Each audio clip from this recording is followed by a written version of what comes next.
begin to think, well, can we get out of the doldrums that we are in, losing their last 2 games? So it won't be easy for the Slashers, but they're a fighting team. They'll put up a good fight here today. You know, that's true, Sev, at itong NEGROS Slashers, although they have lost their 2 games already, ito naman, kakalabanin nila Manila Metrostars. You just said it right. It's very difficult to win here at the Milan Moore Sports Arena, and ang habol naman talaga ng NEGROS ay makapanalo. So they're gonna put up a good fight here against the Manila Metrostars, but then the Manila Metrostars on a 4-game winning streak, courtesy of the return of Alex Compton. And if you check our team standings, you will see where everybody is after that come from behind win by San Juan earlier from 20 points down. This is what has happened to our team standings, Danny. Well, suddenly, nagtabla na itong San Juan, Pasig Rizal at saka Davao at first with a 4-1 identical win-loss record. Sev, you know, I'd like to figure out, no, and I want our audience to notice that itong southern teams, no, save for the Davao Eagles, they find themselves at the other half, no? At the bottom half of the team standings. You find their NEGROS with a 2-3 win-loss slate, together with Cagayan de Oro, drops down to 2-4, tied with Cebu and Soxargen. Of course, Surigao and Iloilo will round up our team standings. So nakikita rin natin na nagkakaroon ng disparity among the northern and the southern squads, because it is a crossover wherein they'll have to visit, of course, the northern teams as well as the northern teams visiting the southern teams. At saka yung tinitingnan natin dyan, yung top 4 positions, regardless of what conference you belong to, Danny. Of course. Okay. We want to get into the minds of the NEGROS Slashers, trying to find out what kind of mindset they're going to bring into this game, and who better else to call than on Ira Panganiban. Ira? Well, Sev, katulad ng sinabi nyo kanina, this is a tough job for the NEGROS Slashers. Pero ika nga, meron naman tinatawag tayong slasher basketball eh. If they can keep Compton and Demape from scoring in double digits, mukhang may pag-asa sila, and that is one of their battle plans, ano? Keep Compton and Demape away from the double-digit scoring para naman magkaroon sila ng fighting chance. Another thing, if they can keep Adukol away from the colored lanes, o diba, dun sa painted area rather, mukhang mas maganda yon, dahil alam naman natin lahat na ito ang comfort zone nitong si Romel Adukol. Pag pinaposition mo siya dun sa painted area, sigurado ka makakagawa at makakagawa ito. Another thing, meron na silang dinevelop na bagong press break, dahil alam naman din natin na mahusay ang press nitong Manila Metrostars. These are the things that we will be watching out for in this game. Another thing, yung rebounding. Bagamat walang mahusay na sentro itong NEGROS Slashers, we must remember that all of them are jumpers. Mahilig magtatatalo nitong mga to. Mahilig ito sa gang rebounding. Kaya naman maganda yung kanilang rebound stats. This is one of the things that is going for them. And if they want to win this game, I think boxing out and gang rebounding will be another key sa laro nila. Chef, Danny? Thanks a lot, Ira. And going into this game, you're absolutely correct. Some of the numbers do in fact favor the NEGROS Slashers going into this game. That's true. At may rebounding stats nga ng NEGROS Slashers, napakataas. And you know, I was about to say, is the NEGROS Slashers beginning to question their inability to play without a true legitimate center? I'd say not, because of what Ira said, that everybody is a rebounder in himself. That rebounds will show you that Mang NEGROS close to 53 rebounds. At saka Manila, no? So 49 rebounds lang nakukuha nila. So NEGROS as a team, they're rebounding well. And this has touched off a lot of fast break points, and that's the reason why sa fast break points, lamang na lamang itong NEGROS Slashers. They say that NEGROS lives and dies with their fast break. That has yet to be seen against sa Manila Metrostars squad, who's also talented in a sense, dahil naman itong Slashers mabilis mag-umpisahan, but when it comes to the half-court type of an offensive game, maaaring pumanig naman towards the side of the Manila Metrostars. Okay, in a game like this, of course, you have to count on your reliables, your key scorers. Like for the NEGROS Slashers, they have some reliables, Danny. Alam mo, maraming ang reliables itong NEGROS Slashers. Bigla na lang nagsusulputan yung mga manlalarong nakakatulong sa koponan ng NEGROS, at isa na dyan si John Ferriols, of course, in double-double performance si John Ferriols. So the focus will be the Ferriols versus Adukol matchup. Yes. And then nandyan rin yung dalawang magkapatid na De La Rosa, dahil naman yung mga puntos nila hindi naman sinasabi natin less than 10 points. Magandang pinapakitang puntos nila Romy De La Rosa, 19 points, 6 rebounds. Is nothing to frown at. That yung isang kapatid niya na si Ruben, 11 points, and this Ruben normally starts off quickly. Pagka inumpisan, nasa starting lineup siya ng NEGROS, magandang umpisa ni Ruben. Okay, now shifting to the other side with the Metrostars, of course, we know that it will be basically an Adukol Compton kind of show. But along those two, we will have Longalong, Brown, and Demape as main people that NEGROS will have to be concerned about. And if you're going to talk about positions, you've got all 5 positions para sa Manila Metrostars. You can score in double figures dahil si Compton, kapapasok na pa lang yan, nakakabalik pa lang ito from sick bay, and pinakita niya kagad niya na ang pagbabalik niya talagang isang kinakailanganan ng Manila Metrostars. Tani ba punta tayo kay Jonathan Del Cardel? Merong pag-agam-agam na hindi siya 100%, ano ha? Oo, at mukha yatang yung injury niya mas lalong lumala, Sev. We might be seeing Johnny Del Cardel playing sparingly in this ball game.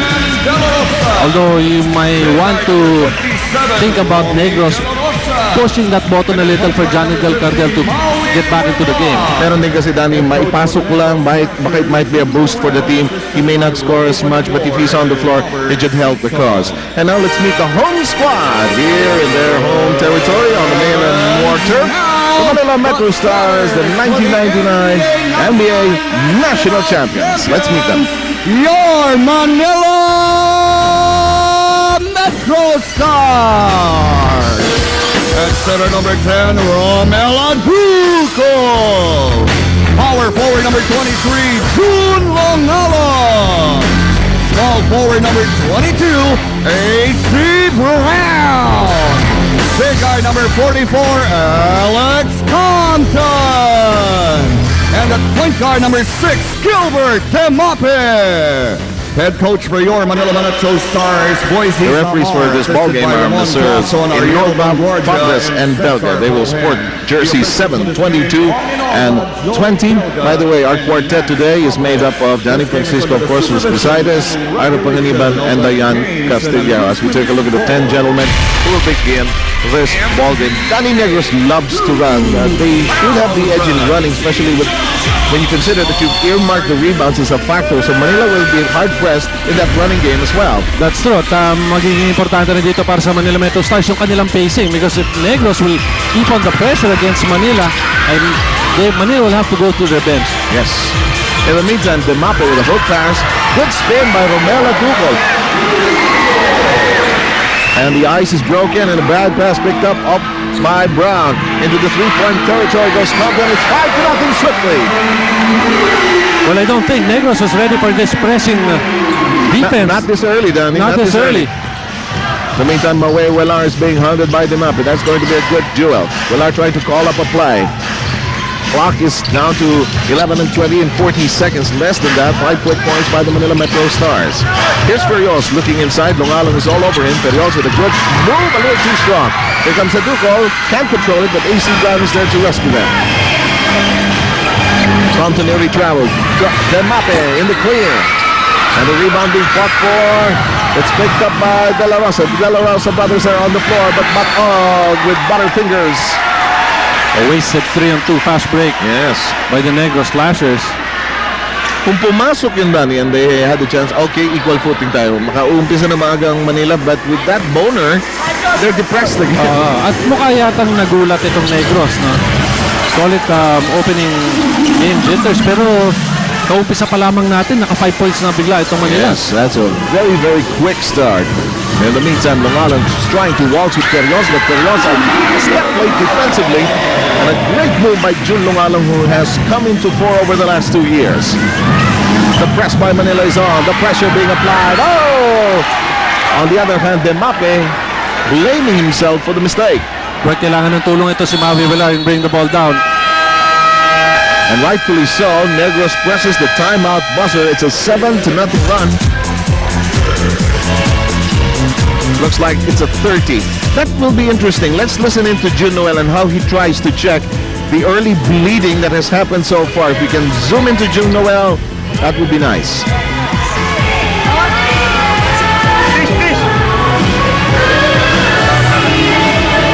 Huwag tayo mapamadali. Nagmamadali kayo. Nagigigil kayo. Nag-fast break at pitso. Dalhin mo ang bola. Kaya mo yan eh. Kaya mo pasukan.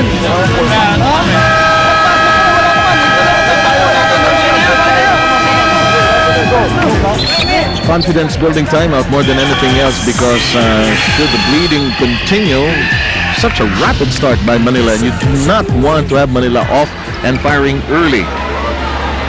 Well, nakakatakot mang isipin, pero itong Negros bigla na lang nagulat dun sa pagbulusok nitong Manila Metrostars. You know what's important for Negros is not to try to get into their half-court set. Mahirapan sila sa half-court set right now. Former Metro star Ruben De La Rosa with an inside attack. No basket, but off the ensuing play, he have a foul. Romela Ducol collects his first, and now let's bring in Diane Castillejo, who will tell us the latest about the Metro Stars. Diane?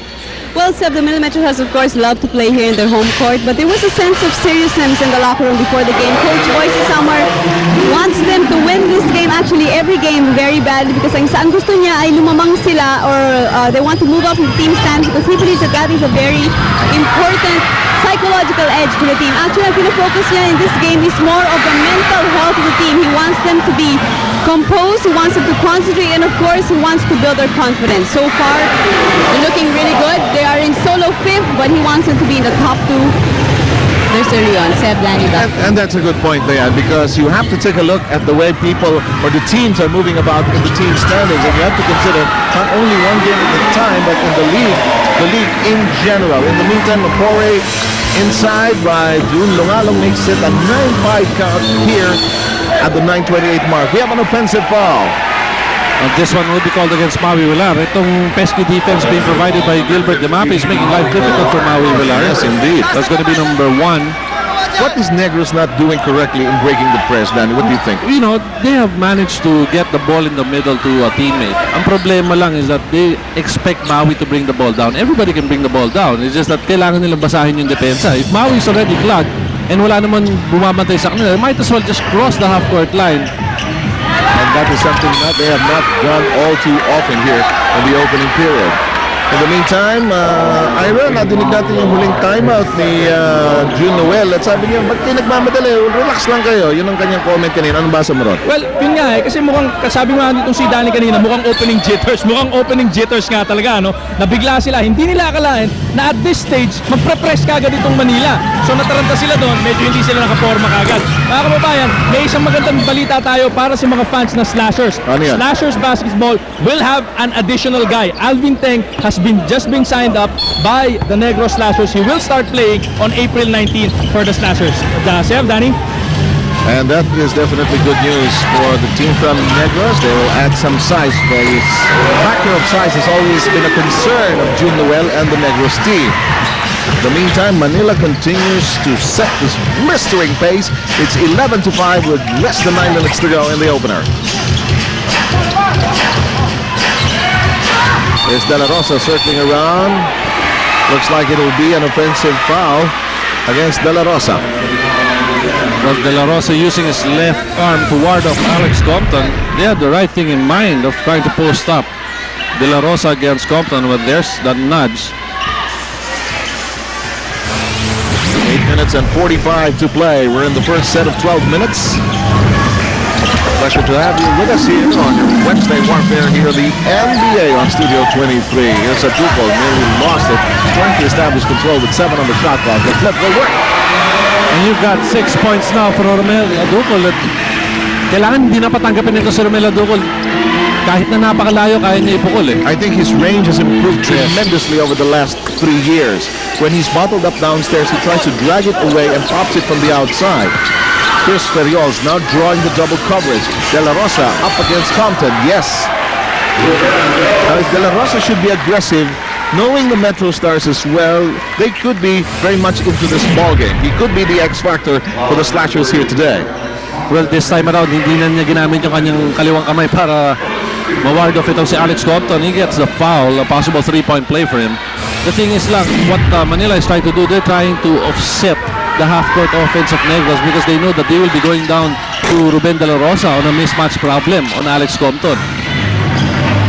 De La Rosa unable to complete the 3-point play. It's still a 6-point lead with 8 minutes remaining here in the first quarter. Romela Ducol already, as Danny pointed out, with 6 points. A great pass inside, however, Longalong was angled off. Here's Villar trying to beat the defense with a wraparound dribble. Succeeds a bit, and the ball lands where Robert Season is, who's an assistant coach for the Negros Slashers. Well, one thing that Negros may also want to consider is that they cannot just go to Ruben De La Rosa at the post against Alex Compton. They have to run some sort of an offensive set wherein the other players are involved, Seth. Yes, Ferriols with a spin around move that hits the target. Off the glass, makes it a 13-9 tally. Lead is down to 4. De Vegas lead was at 8. Compton with a pass downstairs, knocked away, but will stay on the turf of the Metrostars. As we pointed out earlier, Metrostars on a winning streak, 4 games since Alex Compton has returned. On the other hand, Slashers have been in a struggle, losing their last 2. A goal clawed by the defense. Wellar accelerates, but is rejected. Alex Compton with a difficult save, but to no avail. Romy De La Rosa is there to accept the open gift. Downstairs we go to Ferrios. The quick pop goes! And slowly but surely, Negros beginning to feel that magmadali man ng Metrostars and they lapse into some turnovers. Ito na yung pagkakataon ng Negros to get back. Good point. Ito yung sinasabi natin run and gun na gusto ng Negros. Yes, and ang nangyayari, ang Manila, kumakagat doon sa run and gun, but they have not handled the basketball well in the last 3 plays. Compton trying to change that. Fires a 3, unable to get it down.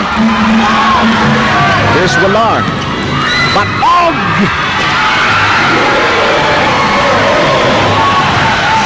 he is not exactly a ballet dancer, but you do not need a ballerina on a basketball court to score 2 points. Not all the time. We're tied at 13. After the initial shock, Negros is back in business. We'll be back after this. Is forced to shoot way out of his range.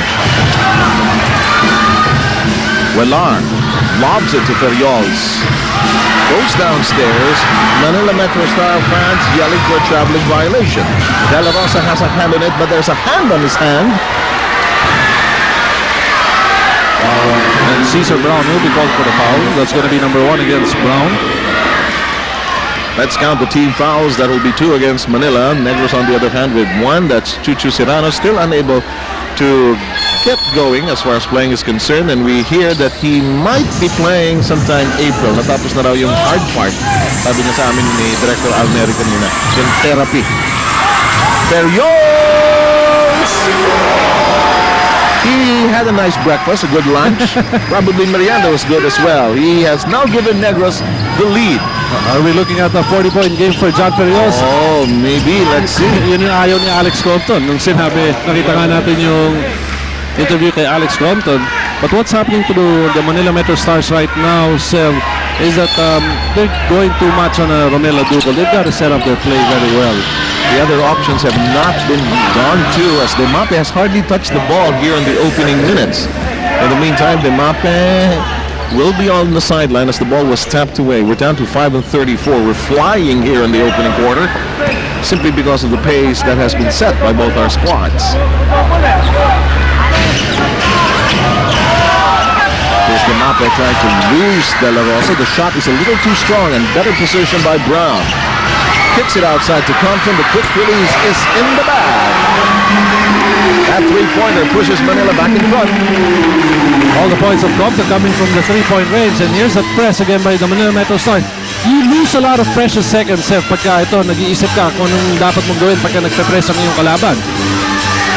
Ferrios attacking strongly, but to no avail. De La Rosa frontal assault, no go. Rebound, and this is what Ira Panganiban was talking about.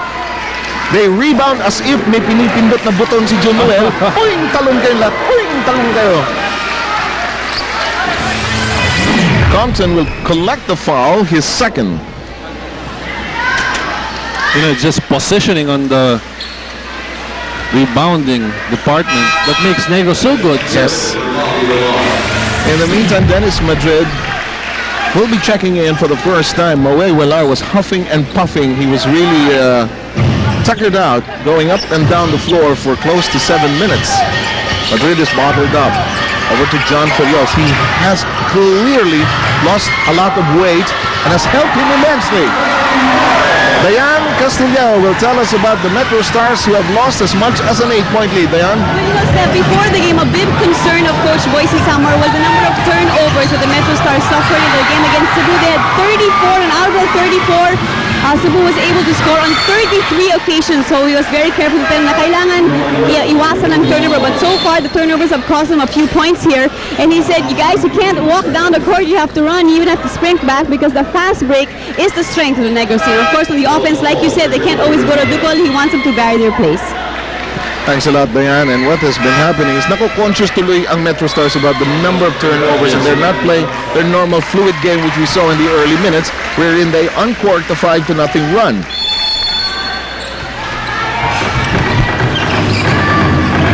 Cardiel is now back in the game. Madrid going for the basket, but misses the shot. And Vino Manuel is on the floor. Here's Compton, thinking three, why not?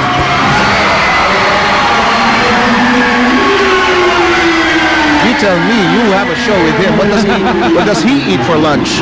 I really don't know, but that's going to be the third three-point basket of Alex Compton here in the first quarter, pushing Manila up by 19-17.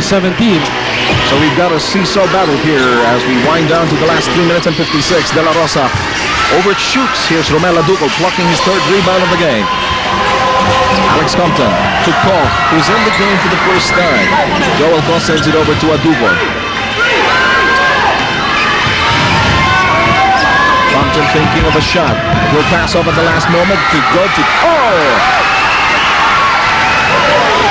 Joel Koch was asked by Compton to go into his proper position because he was getting in the way of the dribble of Alex Compton. I thought there was an overload on one side, Yes. but apparently that was part of the play. In the meantime, they have to go to Jonadel Cardell, who is playing hurt. Keep that in mind. That will not work. 21-17 tally. Manila is in front. 3 minutes and 13 in the balance. Fred Chiang makes his first appearance and replaces Brown in the Manila lineup. Let's review the rosters on the floor. It's Koch, Compton, Manuel Aducol, and Fred Chiang on the floor for Manila. The other side will have Madrid together with De La Rosa. Perios is there. The twirl inside. And by the way, Cardell together with Egay Ignacio, they're already on the floor. Can you imagine, now that they have Alvin Teng, they have Egay Ignacio and Perios, this is, how many more rebounds will they add to their total? Probably they'll be averaging sa nasa mga 50 rebounds a game yan because magandang rebounding talaga ng Negros. You know, you're not gonna say magandang rebounding dahil kay John Periols. Hindi lang kay John Periols. Yes, Nandyan that's si correct. Nathan, nandyan si Batog. And who would think that guys like Batog, standing 6'3", 6'4", will be able to grab a lot of rebounds during a game? Yung rebounding, Danny, is desire, no? Yung the desire. Ando na ako sa timing, technique, and nose for the ball, but it starts with a conscious desire to want to get the ball. Here's Ferrios trying to set up the table. He'll need the help of Madrid. Manila has raced to a 6-point lead anew. Jonadel sidestepping, twirling, and drops to the floor, but he seems okay.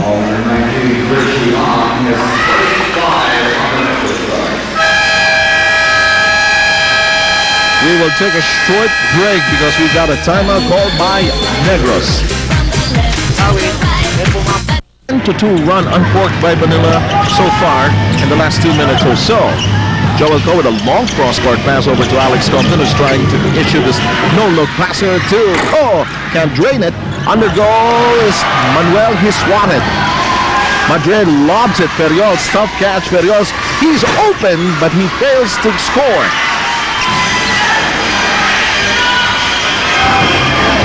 Chiang downstairs to Manuel. He'll be hesitant, but I speak too soon. Sometimes I underestimate him. Well, he was free underneath. Nagulat lang siguro siya kung bakit siya nalibre doon. Yes. Because kung yung defensive man nakasupal-pal na kanina, gusto pang bumira ng isa pa yun. Ito na, libre na siya dito eh. Bilang sumunod na lang yung instinct ng big man na kung may konting puwang, pasukan mo na to. Ano yun, Danny? Feel, hindi all mata, no? Suddenly you feel, I'm open. Oo, libre ka or may bantay ka pero pakiramdam mo, yung bantay mo hindi talaga covered, no? Hindi ka covered. So meron ka talagang madadaanan. Okay. By the way, earlier, and I'm sure they're resting right now, Bob Novales and Butch Maniago and Lexi Schultz took care of presenting to you the come-from-behind victory of San Juan against Cagayan de Oro, 86-80. Big story there is that Cagayan was leading by 20 at the half. At hinabol, no? Unti-unting hinabol. And there have been games by Cagayan wherein opponents have caught up with their lead. Nakakahabol. And so, nangyayari pa sa home court nila. This outside flip. refuses to drop in. And the rebound controlled by Manuel, who suddenly realized he was not a point guard. He said, Demape, you bring it up. Demape sends it over to Ko. He likes that left wing. Romela Tucol. 9 on the shot clock. There's that pirouette. And John Adel Cardell is called for the foul. To the, how would you call it? To the surprise of the Negros coaching staff, June Noel doing his best impersonation of an attorney appealing for his case. But they're gonna call the foul against Cardell. It'll stick. It will stick. Yan ang tendency ni Romela Ducol coming from the outside, Sev. If he cannot take a shot from the outside, he's gonna take about 2 power dribbles before he goes for the spin move. At nabasa na ni John Adel, if he stooped down just a little lower, he might have had a steal there. 24-19 tally as we hit the minute-and-a-half mark of this first quarter. Boise Sama now taking over the reins of the Manila Metrostar bench. Filling in for Louis Alas.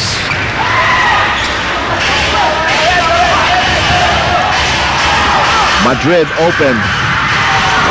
Hang time! Over a Ducol at itong Negros.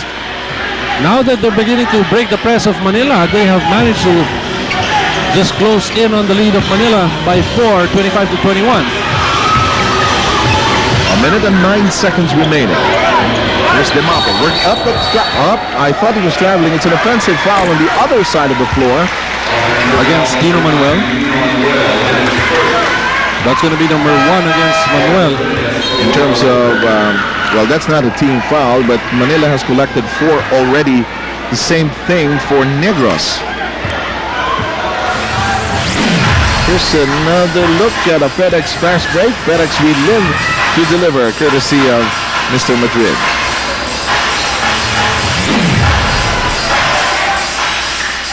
Less than a minute. Turnaround by Jonadel Cardell. You know what? Hurt and all. What Negros is doing, Seb, is that naghahanap na lang sila ng mismatch. No? Kung makita nila na may advantage si Cardell over a Joel Toy, binibigay yung bola dun sa poste. Manila with a slight lead of 2. Then Mopet twirling around. 9 on the shot clock. Ball is batted away, but it's lost completely by the Metrostars. The opportunity presents itself to Negros to tie up the count. Bigia is inside for the first time. Breñas as well. Here's Madrid. Losing Demape. Madrid with a twirl around. No! And they miss it inside. Bigia looking for help. Here's Kosh.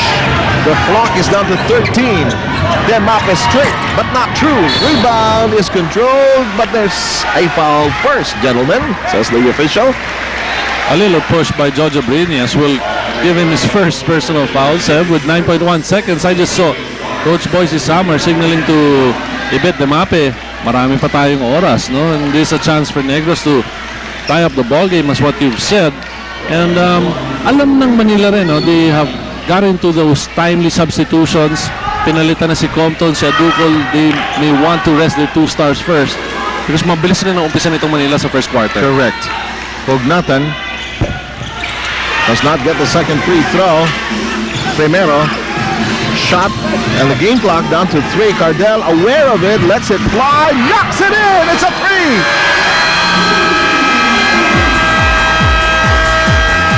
I have covered Cardell for the longest time, make that about 12 years, and he has never been short on heart, and that basketball shot typifies his desire. What a game we're having. It's cooking. Back here with the NBA just after this. That comfort zone, they can do anything, no? Yes. And the late entry of Jonadel Cardell in the first quarter gave them that added hope because nakita nila si Cardell lumalaban eh. And ito yung sinabi nga natin, sometimes you've got a star player who's injured, but when you see his intention to play because he wants to help his team win, umaakit yung kumpiyansa ng mga iba. Yes, and it is contagious, and we have seen many examples of that. In the meantime, Cardell, ball going through his fingers. Joel Cole picking it up quickly. Here's Demape shopping around for an open man. Here's Cole. He can shoot from the outside, no question about it. Digia trying to get into the mid-post position. Breñas is on the outside. Shot clock winding down to 10. Demape trying to shield away Hook Nathan. Breñas hesitates, but scores nonetheless.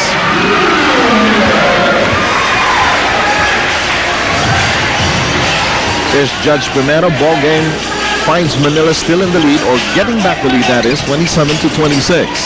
Here's Madrid, who's playing with more confidence as each minute passes by. They go to Jonathan Cardell. Cardell looks for room. And Cardell is beginning to challenge the defense being thrown at him by Joel Co. Joel Co must remember itong si Cardell. Pag nasa baseline yan, kahit saan pwede pumihit. Whether left or right, ano, Danny? In the meantime, Co with a shot from afar does not hit the mark. Here's Madrid doing a fine job of quarterbacking. Madrid trying to lose his man. In the process, they're playing a good two-man game. Two small men. Two small men, yes. Playing a good two-man game on the left side, courtesy of Cardell and Madrid. You know what Joel Co is trying to do right now is trying to front against Cardell. This is where the foul is. Itong kay Ibet Dumape. Kung hindi tinawagan ng foul yun, libre-libre na naman si Cardell. Yes. What Manila has not realized is that Madrid is not going to fire from the outside. And he will try to find a way to go to Cardell.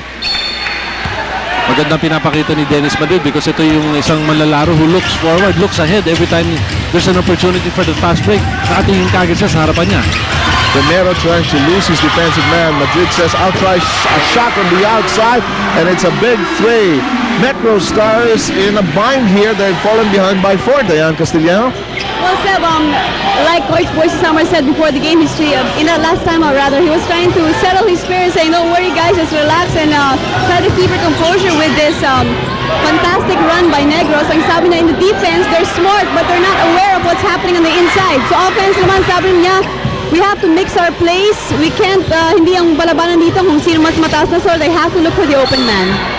And that is exactly what they're trying to do in the last 2 plays, trying to shop around patiently for somebody who is open. But keep in mind, Negros' defense has been increased in terms of intensity several notches, especially with the play of Jonathan Cardell. Hugnatan with the foul, his first. And suddenly you find Manila bringing in their starting unit. Well, except for Erwin Ramos who's on the floor right now, you've got Compton, Dimape, Adupol, and Longalong back on the floor. So, do we call this a little bit of panic on the part of Coach Boise Summer na nakita niya na is a different fight for Negros, is carrying the fight for Negros. Yes, and not exactly the starting unit. Good point, Danny. In the meantime, I'm sure Ira is going to tell us that Negros seems to be contented, but not kaagad, Ira. Alam mo naman si Junoel. Well, alam mo naman si Junoel, di ba? He's very relaxed, he's very alright. Hindi naman sila ninenervous, but they are worried about a few things. They're worried about Alex Compton. Kita mo naman, 3 beses bumira ng 3-pointer kanina. Yung target nila, walang double-digit points itong si Alex Compton, pero mukhang they are not going to be able to be successful in that regard. Pero kung may napapansin kayo, itong si Jonathan Cardell, nilalaro yung low post, ano? Kung nagtataka kayo kung totoo yun, talagang sadyang play yun. Mukhang kaya niya kasi kanina yung mismatch kay Ko, kaya maganda nila laruin yung play na yun. Chef, Danny? And yung mismatch na yun, Ira, it's not only in terms of size, it's in terms of experience also. Yes. In the meantime, at Bukol, I think Hugnatan has done a fine job of shutting down that baseline against Romel. Inside we go to Lungalang, who will turn right, and the defense knew that. But there was a foul given up by Cardell. Referee Fabres says it's on Cardell, his second personal foul, the second on Negros as a team. 9:28 to go. We're in the second quarter. You know, Manila just loves to use that bounce pass, no? Especially pagka Sa nando gitna, na, nasa shaded area na, hindi yan magla-lob pass. It's always a bounce pass. Alam mo bakit? Kasi maganda ang timing ni Jun Longalong Yes. when he slides towards the middle. Kahit nung Southeast Asian Games in the run of the NBA last year, when he would slide in, that was his main asset. Take a look at some important numbers. Field goal numbers for Negros, 11 out of 25. Well, both teams are shooting between 44-45%. But in terms of assists, lamang itong Negros, 7 against 5. Negros going into this game also had the edge in the assists department. Cardell on a fishing trip, getting a fish. And a big fish at that. Jun Longalong will pick up his first personal foul. There's some showing of a double team on John Coriols. This is where the other players may want to slide in towards the basket. Okay. You know, I'm missing the uniform. Remember the Negros uniform wherein they all look like they were on a safari? Yes. Look at the Manila uniform this year. They all look like handsome schoolboys. Out for their first Holy Communion, really. Or confirmation. Hindi na pwedeng Holy Communion. Malalaki na eh. Pagka makita mo si Mr. Ramon Tuason, hindi na ako maniniwala. You may not step again on the JMT building, my friend. That 32 to 30 is the count. 8:59 in the balance. Here's the mop. This is a struggle for Manila. Not an easy game, not by any measure. The mop is flipped over the backboard. It did not get his desired bounce. We're at 8:48. Negros with a slight lead. There are your schoolboys looking dapper in their white and black.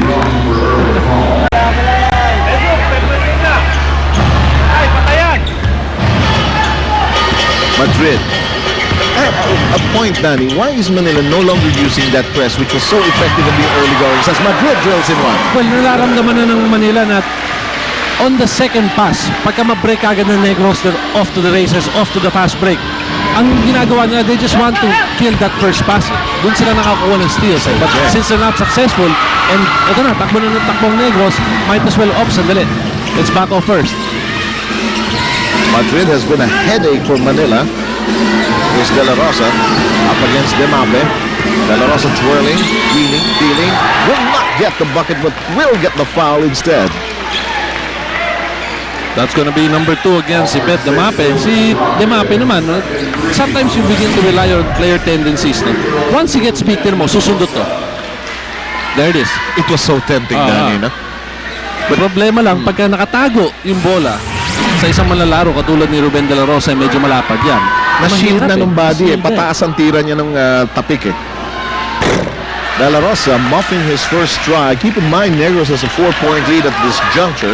8 and 10 to go. Well, probably Ruben is feeling the jitters. He's playing against his ex-team for the very first time. Yes. But give him a fast break pitch. He's gonna go for that layup. I was kidding him earlier that I think you and Framo may have gone to the wrong locker rooms before this game. But Ruben, of course, is mild manner. He just laughed me off. Buti na lang, hindi tinawag yung kuya. Compton to the open Demape, who decides to cha-cha inside. Dish off to Brown. It will go down.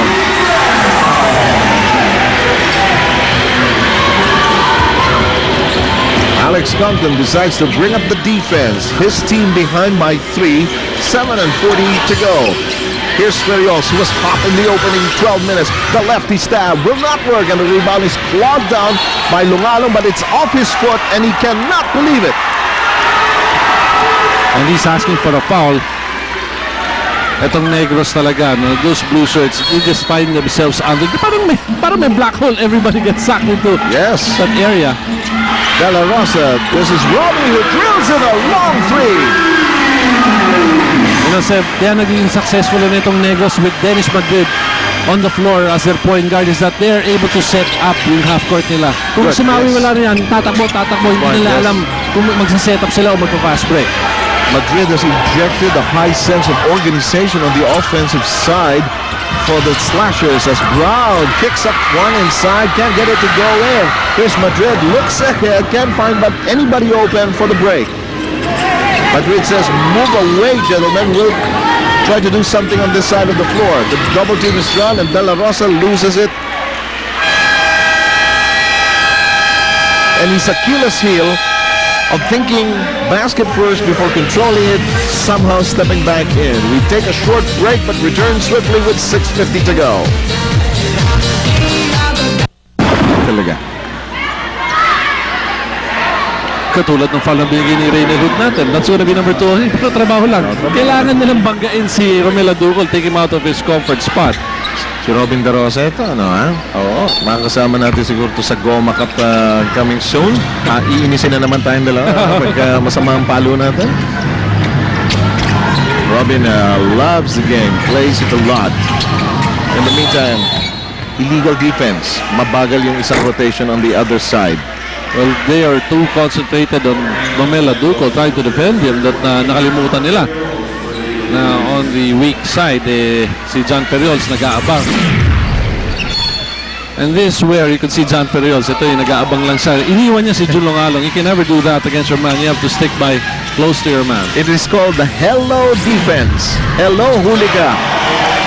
Romel Laduco finds a way to go home, and it's Negros still ahead nonetheless by 4. Negros earlier with its biggest lead of 6, now pruned down to 4. Downstairs we go to Ferriols. The one-hander will not work. Anticipated by Aduco. Here's Demape being bottled up by De La Rosa. Demape tries a wrap around. The pass is too weak. It's read by Madrid. Madrid thinking, can I go all the way? Yeah! And look at Negros playing with supreme confidence. Ira Panganiban. Well, nagkaroon naman sila ng defensive adjustments. Ano, so pensa nila okay naman because when they can run, they can make the points. That's no problem for Negros. Ang problema nila kanina, yung defensive adjustment, especially dun sa baseline. Kanina nakikita natin ilang beses nangyari yun, especially with AC Brown. Hinahabol nila yung bola sa baseline. Nakakalimutan nila yung isang tao, which is AC Brown. Yun, ilang beses nakagawa ng puntos. Chef, Danny? And responding to that, that's why Negros seems to be quote-unquote cheating on defense, working on that baseline area. But this time around, they were called for another legal defense violation. So technical free throw converted by Alex Compton. You know, so itong si Negros rin naman has been successful trying to limit Alex Compton. Alex Compton is playing the weak side and has not touched the ball yet for a possible 3-point shot. Because they're playing strong side. Ito si Demape at saka si Romelo Ducol. Pick and roll fizzles out.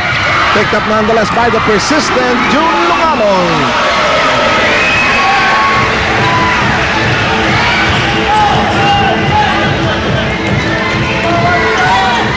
Here's Madrid. Negros with a 3-point lead. The lob pass over now to De La Rosa. To Romy on the other end. Ferriols one-hander read by Aduco. Madrid pursues it, drops to the sideline together with Compton. De La Rosa charges through, gets a foul.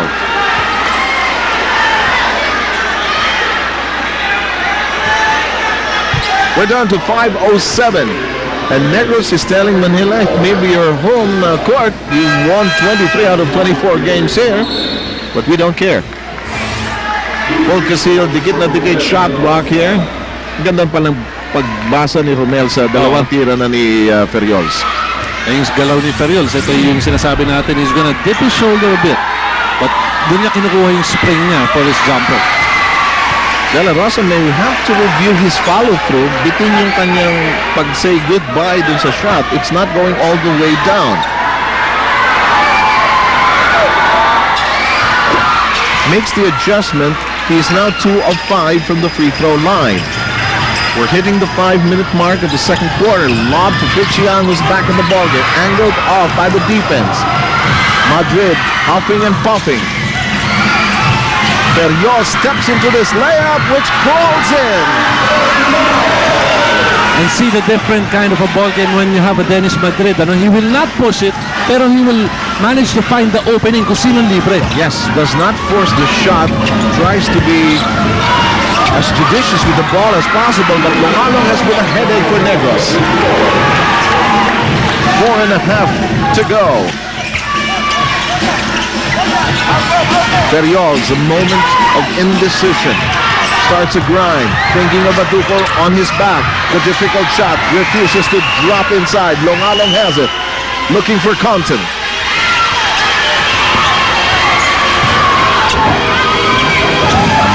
The look inside, Longalong with a semi-hook. Longalong, a 10-point cluster. Less than 4 minutes. 2-point game.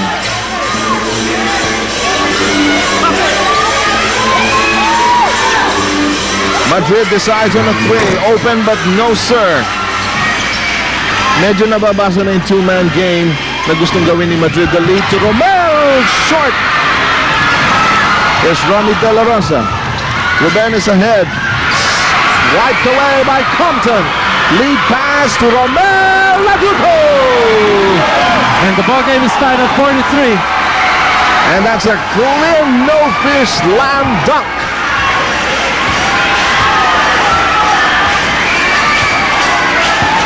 sabi ng script natin, walang takot talaga. Wow! Wow! That'll count. But they don't count it. That's gonna be number 2 against Hindi ba counted? Longalong. Hindi counted, Danny? Oo. Ito na yung foul. 1, 2. Kaya hindi tinawag. Okay. Could have been a 3-point play though for Reynal Hugnatan. Longalong ends up with a personal. That'll be, as you pointed out, number 2. We've got in the balance 3 minutes and 3 seconds. It's a tied affair, 43 apiece. You know, with that sudden spurt of the Manila Metrostars,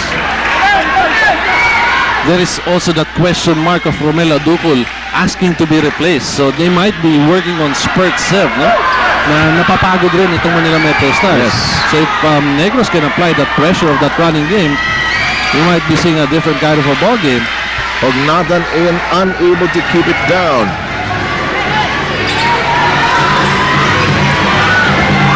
Tied at 43. Crowd being distracted momentarily by something in the stands. Ball is being fought for. Shot clock at 3. Compton has to dish off. Longalong misses. And a foul. The irony of it all as you check out our no fear slam dunk. At kaya sinasabi namin walang takot talaga because only the brave will do something like this. We take a short break, but your NBA rolls on just after this. Who did you see? Was that Nash Rosella that Yes. I understand he's a head coach now. Yes. Got his first win as a head coach. Do head coaches have to do that job? Oh. Well, he's become a fixture in games not involving Batangas anymore. Well, Mr. Rosella, to all the sleepless nights ahead, the best of luck. Good luck. But that's a tough job with a difficult situation that team is in. It's in a stupor, but with that big win they had the other day, maybe good things are in the offing for the Batangas Blades that do have a great crowd on their home turf in Lipa.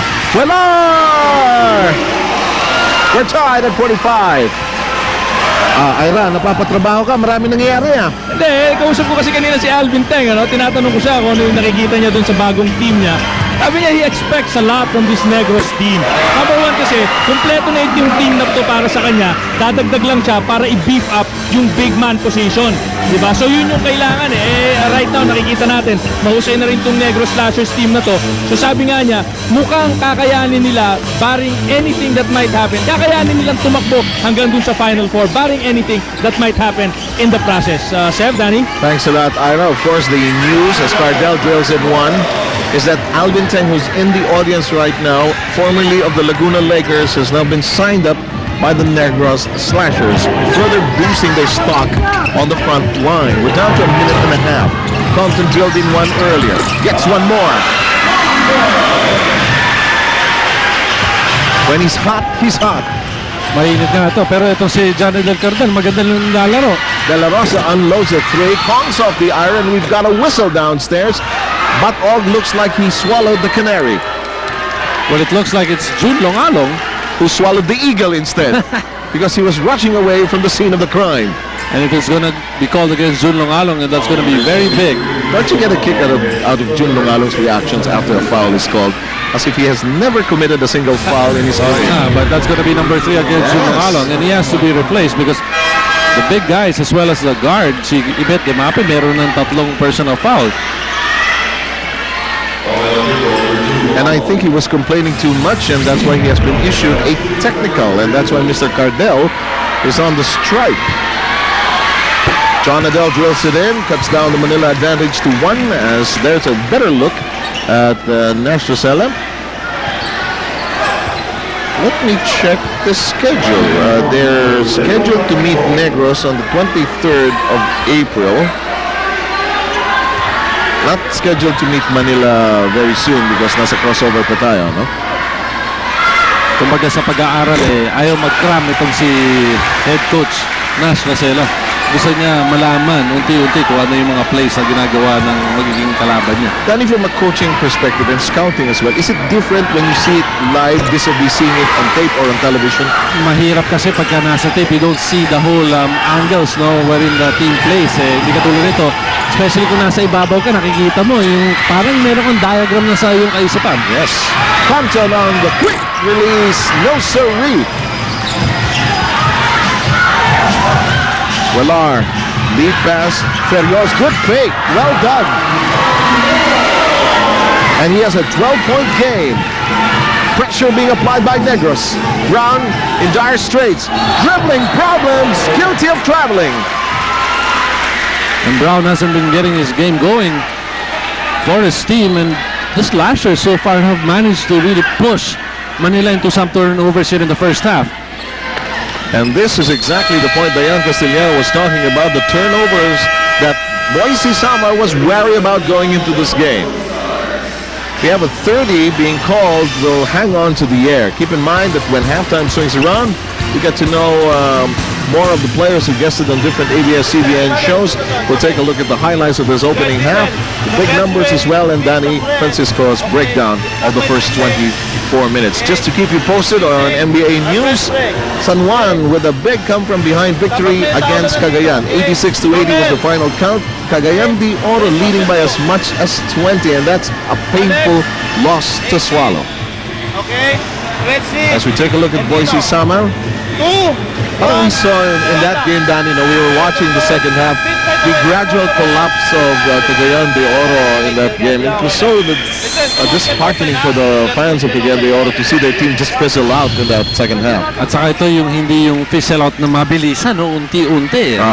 Unti-unti, they were lapsing into their turnovers, they were lapsing into miscues, They were rushing shots. And suddenly the win was way out of their control and it slipped away. 45 seconds to go and counting, as Miko Halili would like to say.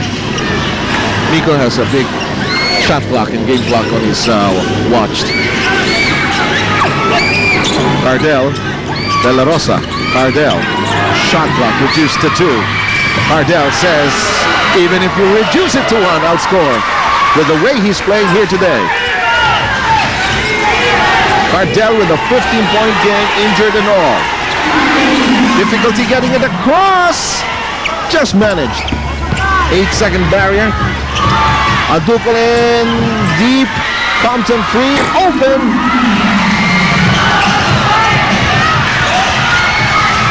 No, there won't be any more heroics at the buzzer.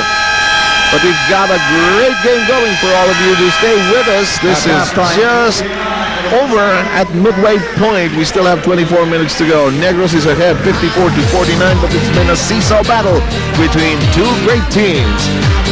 The latest on our NBA players going around the different ABS-CBN shows. We'll check on that as well as highlights and the big numbers. All that coming your way just after this.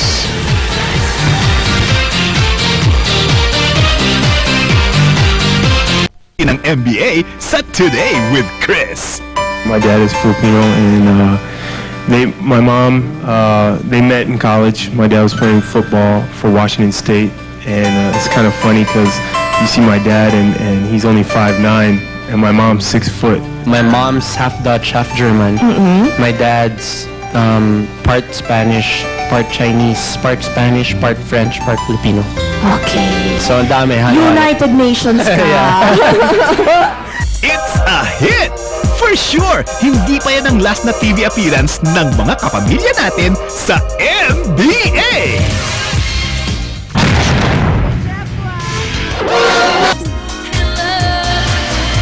Tell me, is Mother Lily watching or am I just dreaming?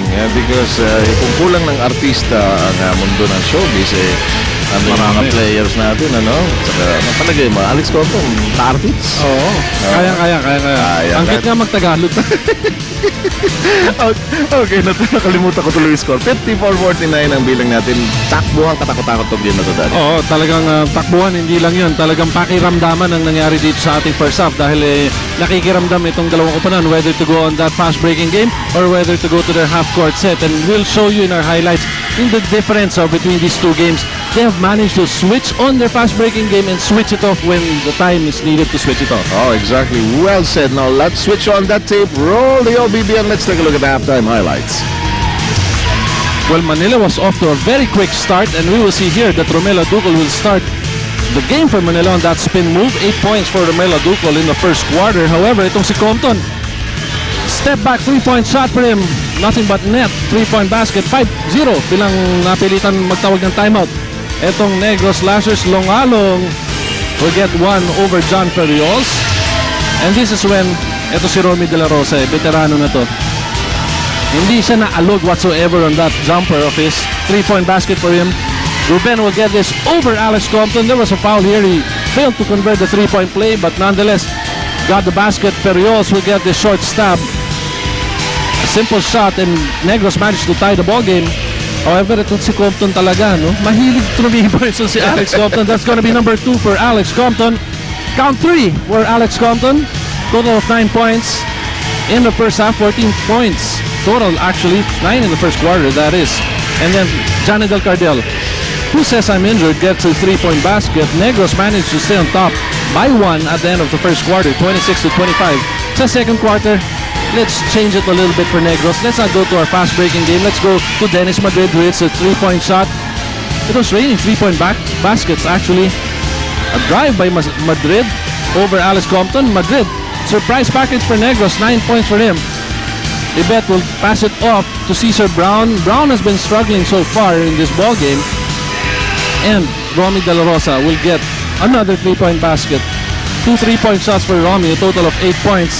In the first half, Negros was beginning to feel good about themselves just before Ducol started the ball again, rolling for the Manila Metrostars.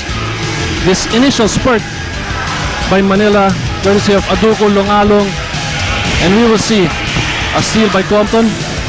Wow! Slam dunk! Etong si Romela Ducol, 15 points for him. He managed to tie the ball game at 43-7. Cardel will get his fall-away basket. Total of 15 points for General Cardel. And Negros holding on to that lead. But he also will get this lefty over Romela Ducol. Negros on top by 5, 54-49. ang wow doon, ang haba nung listahan na yun. But we really had a ton of highlights in the opening half, and let's now serve it over to Dayan Castillejo, who will tell us the latest about the Metrostars. Do pass it on to Ira, Dayan. Okay, Seb, a number of things discussed in the dugout of the Manila Metrostars at halftime. First of all, ang sabi ni Coach Boise Samuel, everybody is thinking too much offense. Everybody wants to take the shot. Nobody wants to take defense. Secondly, he said the Negros Slashers out-hassled the Manila Metrostars. He said, guys, you have to pick up the intensity. The Slashers are able to frustrate the Metrostars with their 3-point shots, so he says you have to challenge it a bit more. Finally, he asked his team, sagutin niyo ako, honestly, napapagod na ba kayo dahil ang dami-daming turnovers? So that's the key. They have to stop the turnovers, be a little more controlled in the offense, and sabi niya, settle down, relax. They weren't expecting this much of a challenge from Negros, but they have to definitely pick up their game. Ira, back. Well, thank you very much, Dayan. Kayo katulad nga ng tinanong ni Coach Boise Samar dun sa kanyang mga bata, napapagod na ba kayo? Dahil yun din yung tinitignan ngayon nitong si Coach Junoel dun sa mga bata niya at dun sa kalaban nila Manila Metrostars. Ayon nga kay Coach Junoel, alam nila na hindi kaya ng Manila Metrostars yung kanilang tuloy-tuloy na running game, and they will capitalize on that. Two things na binulong nitong si Coach Junoel sa mga bata niya. Number 1, in offense, relax boys, have some patience dahil lamang tayo, andito tayo sa home court nila at ang pressure nasa kanila, which means they will be the ones who will commit the more mistakes, the more pressured they feel. On defense, ang ganda nung hustle nila at gusto nilang ituloy ito dito sa second half, and I think we will see more of that run and gun game from the Negros Slashers at yung putukan at yung pukpukan na nakita natin sa first half. So yan yung ating highlight report from Adidas. The Halftime Report, brought to you by Adidas.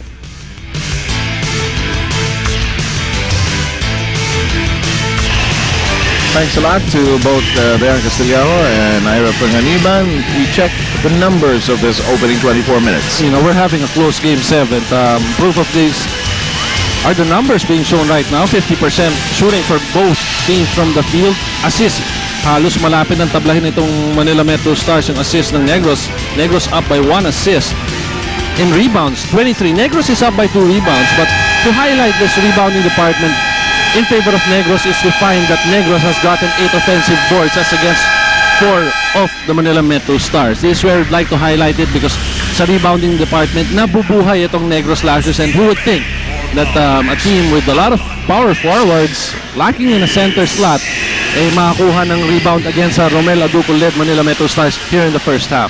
And we had anticipated that particular statistic going into this game, the edge clearly to Negros, and as Ira has also pointed out, yung rebounding technique kasi ng kupunan ng Negros is to do it as a group. Okay, Director Almieri, you have a bevy, no, not a bevy, but a multitude of beauties here today. You will run out of cameras, I tell you. Then he tells me in the headset, no way. No way. 54 to 49. What a score to springboard from. What is this? The Binibining Pilipinas contest? Or I really what? don't know. Our director is a connoisseur. But I could see Ira moving his head around. Yeah, trying to figure Ira, out- but back to the game, Ira. The pressure being applied by Manila early on. This is something they did with aplomb in the opening minutes. The 8-second violation, that's what they're after. The penetration by De La Rosa, no sir. Rebound controlled by Aduco. Aduco is bottled up. Alex Compton will try to get it across. Here's Jun Longalong, who was a factor in the first half. Ball is swatted away. Romel sees some opening on the baseline, but he is chopped up by the defense. Batog will be guilty of his third personal foul on this one. If you fail to step on that baseline, ito, dadaanan niya ng mga malalaki. And you know, before anything else, Seb, I'd like to highlight that Negros has managed to strike a balance between their inside and outside game. Inside game nila 24, outside nila 22. Ang Manilang outside nila is suffering right now because they'd like to go to the inside, 26 and 15. So some discrepancy in those departments as Periols yaks it through. Manila was hoping for an offensive foul. But is it so? No, it's going to stay. Watch anew. Not enough warding off, I suppose. But itong tira ni Ferios, no, he's trying to get his shot at the top of his Yung jump niya. yung jump niya, and that's the reason why halos nilalagay lang niya. Hindi mo nakikita na lumolobo yung bola. Yes. Ang nakikita mo talagang patulis na. And look at this. Negros races to an 8-point lead. 57 to 49. A minute going by us here on the third chapter. AC Brown working on the outside. De La Rosa watching him very closely. We go to Alex Compton downstairs. Shot clock less than 10. Alex is in a trap. However, Longalong says, let me help you, partner. Diyan dumarating itong pagka-expertise ni Jun Longalong. He'll slide towards the basket and looks like there's a backing Yes, violation. the referee was not in position in that one. Now the other referee makes the call. Well, it happened just in front of us. Sem, nakita natin, tumalbog na yung bola dito sa may Look at this. half court. This is Yun. there you are. Sometimes kasi the calls, no, it's not because they missed it, because they were out of position to start with.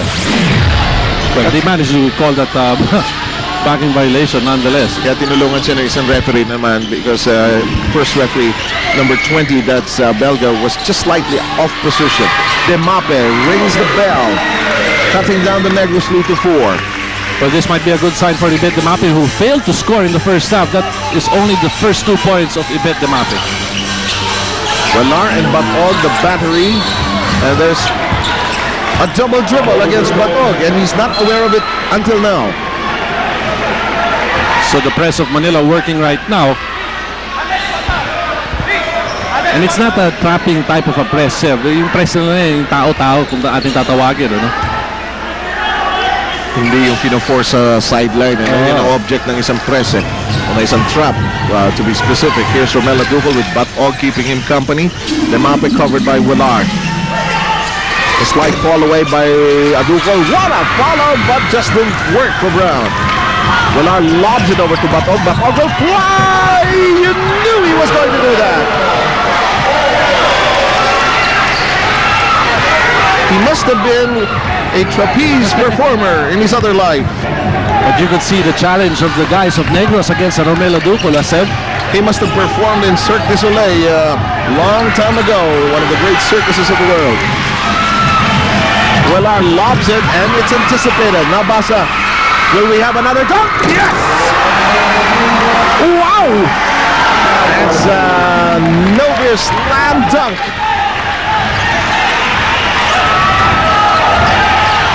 Patuloy pa rin itong press ng Manila Metrostars, and there's another turnover.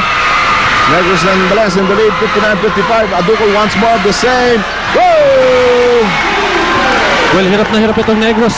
Even to cross the half-court line, looks like they may want to call a timeout. Perio's dribbling high, nearly stolen by Brown. Brown in a moment of a quandary, not knowing who to check. Perios digs in deep, twirls, 3 seconds, not called. De La Rosa, almost a 3-second violation there. First things first, we watch this FedEx fast break with Batog at the firing end. Sa baba binitawan. And there was no contact, no, sir? Yes. Kita mo, firm control of the ball. Well, you know, this Negros team, even when they practice, they really practice the fast break consistently. It's been a major part of their practices. In the meantime, De La Rosa mops the first. It's still Negros by 2, 59-57, with time remaining 8 minutes and 44. Well, nagiging problema ngayon ng Negros yung kanilang free throws. In the first half, they only scored or had 57%, 8 out of 14 sa kanilang free throws.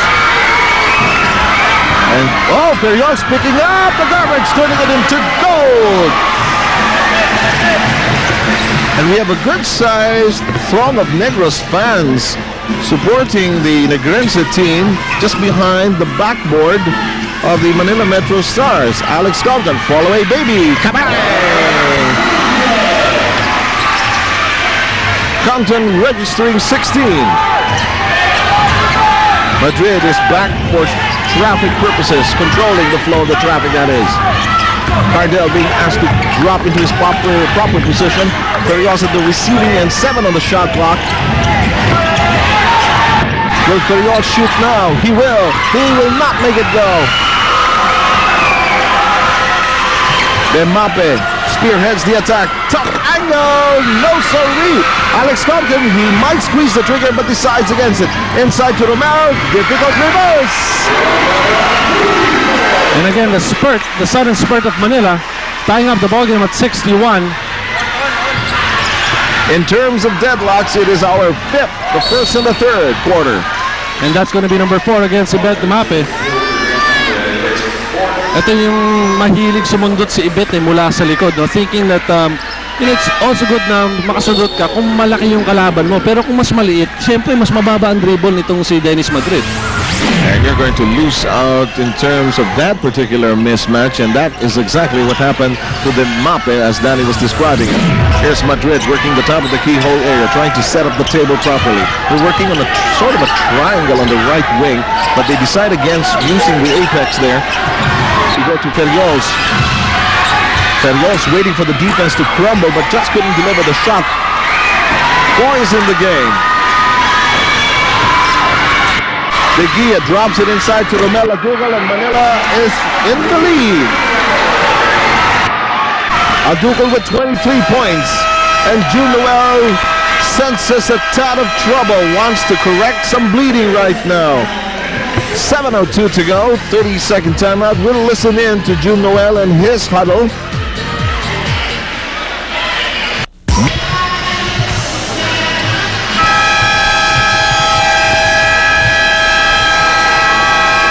Check out this No Fear slam dunk and another Romelo Ducol edition of something wherein you will say, wow.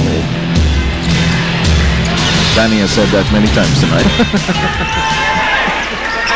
It's like this contrast. Hirap ba gawin yan, yung dunk? Hindi naman, especially Say ikaw, sa'yo, 6'6". If you have the height, no?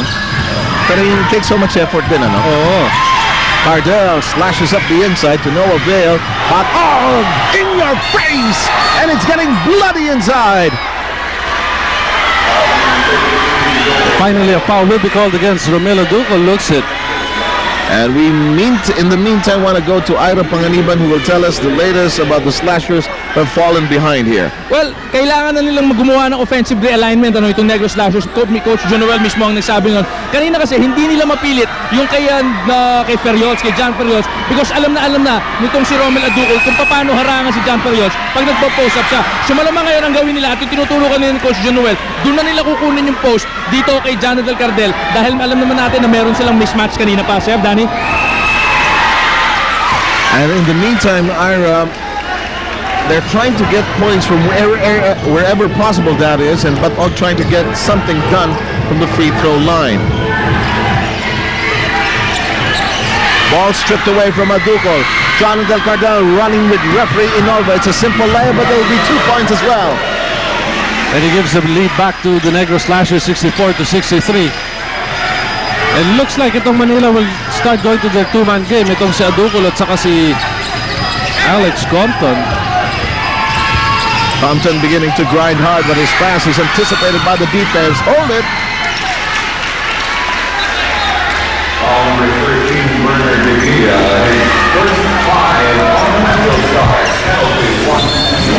So it's going to be a one-in-one situation as we check out this Volcasil Dikit ng Tikit.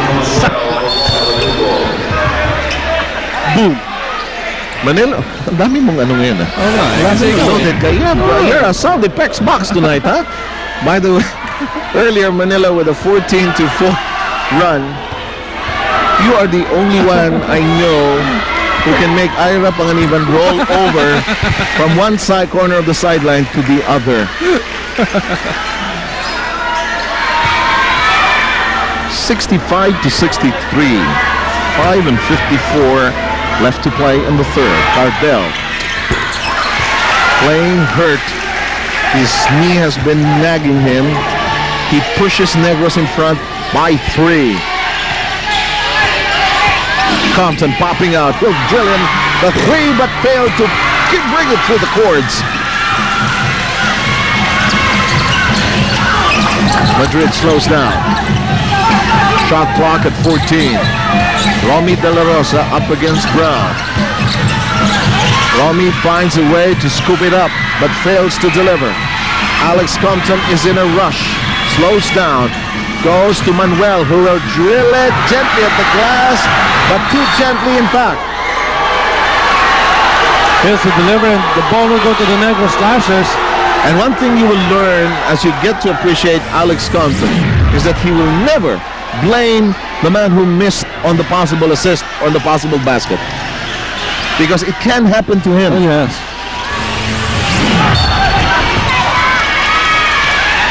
It's unfortunate for Manila that didn't work, but there's so many factors sometimes. Slip in concentration, over-eagerness to score. But you know, for a big man, what you want to do if you get that kind of a pass save, you want to use the glass. If you notice, ililay in lang niya eh. Mahirap yun. Mahirap ang timing doon. Especially if you're going to get a lob pass, tapos one motion, tatalong ka rin. Ayun na naman, Danny. Oh, I'm free. I'm open. Suddenly, here's the ball. Cardell takes care of the first free throw. 67-63. Cardell hurting and all with a 20-point game. Ira Panganiban, that is how he looks when he is not laughing. When he is not waking you up at 5:30 in the morning. People are beginning to wonder, does Ira Panganiban have a bed? Or does he sleep inside His car. his car or at ABS-CBN?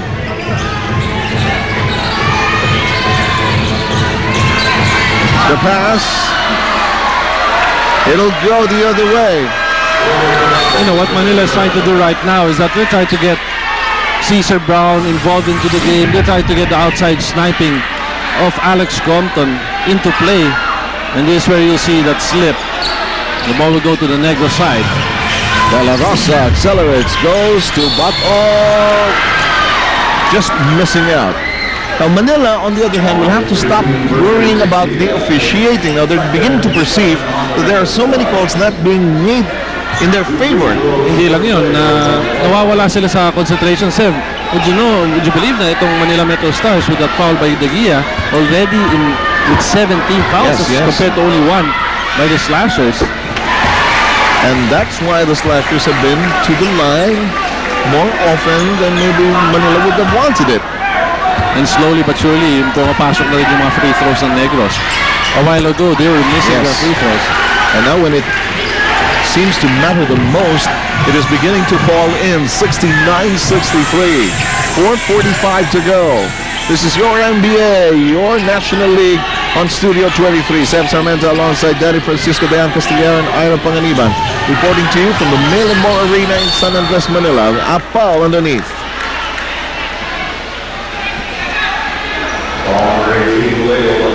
But all guilty of that particular contact, his second personal foul, the second on the team, and 4:32 to play. Let's shift our attention to the Manila Metrostars, and to tell us about them is Dayan Castillano. Chef, kanina pa pagsimula ng third quarter, sabi ni Coach Boyce Samar, I want you to forget that there is a fourth quarter. I want you to play all out right here, right now in the third quarter. He wants them to go for the fast break actually. Sabi niya, di na natin kung sino mapapagod, si John Ferriols o si Ramela Ducol. Sabi niya sa fast break, kailangan hindi sila dikit-dikit, but they have to spread their wings a little bit. Kung wala namang fast break, they're gonna have to try and set up the play. Sev, Danny? That sounds so much like Boise Samar, no? The way Dayan reported it, it really sounded like Boise Samar, the way he would preach the gospel in this particular Well, situation. he's trying to pose that challenge to his players. No? Sabihin niyo sa akin yung sa halftime kung pagod na kayo. Pero this time around, tingnan natin kung lalaban ba sila sa atin. Brown, in a difficult scenario, manages to find a way to go home. Negros still in the lead nonetheless by 4 with 4 minutes to go. Madrid probing inside. John Adel Cardell, this two-man game of theirs has worked like a charm. It fails on this particular try. Ignacio has seen very few minutes here today, is fouled on the way up.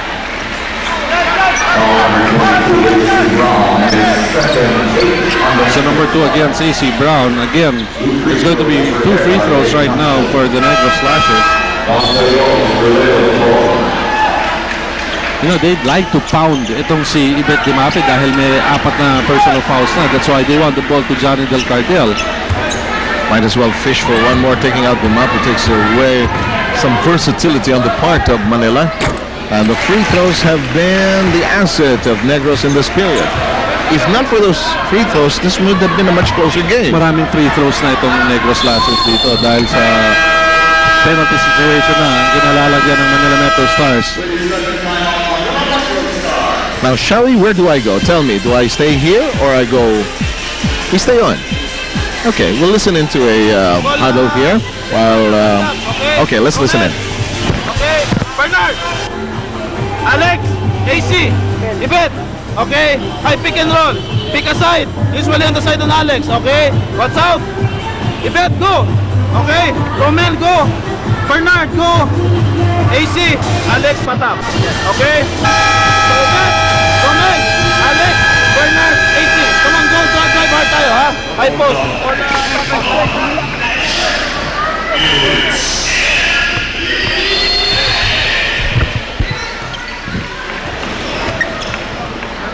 Back with us here at the panel position, and we heard that last huddle. In the meantime, only 3 minutes and 49 seconds to play.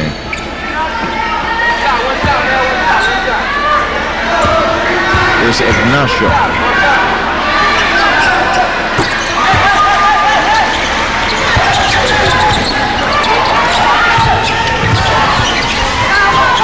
Negros now shooting 9 of 13 from the free throw line. Manila has not gone to the free throw line.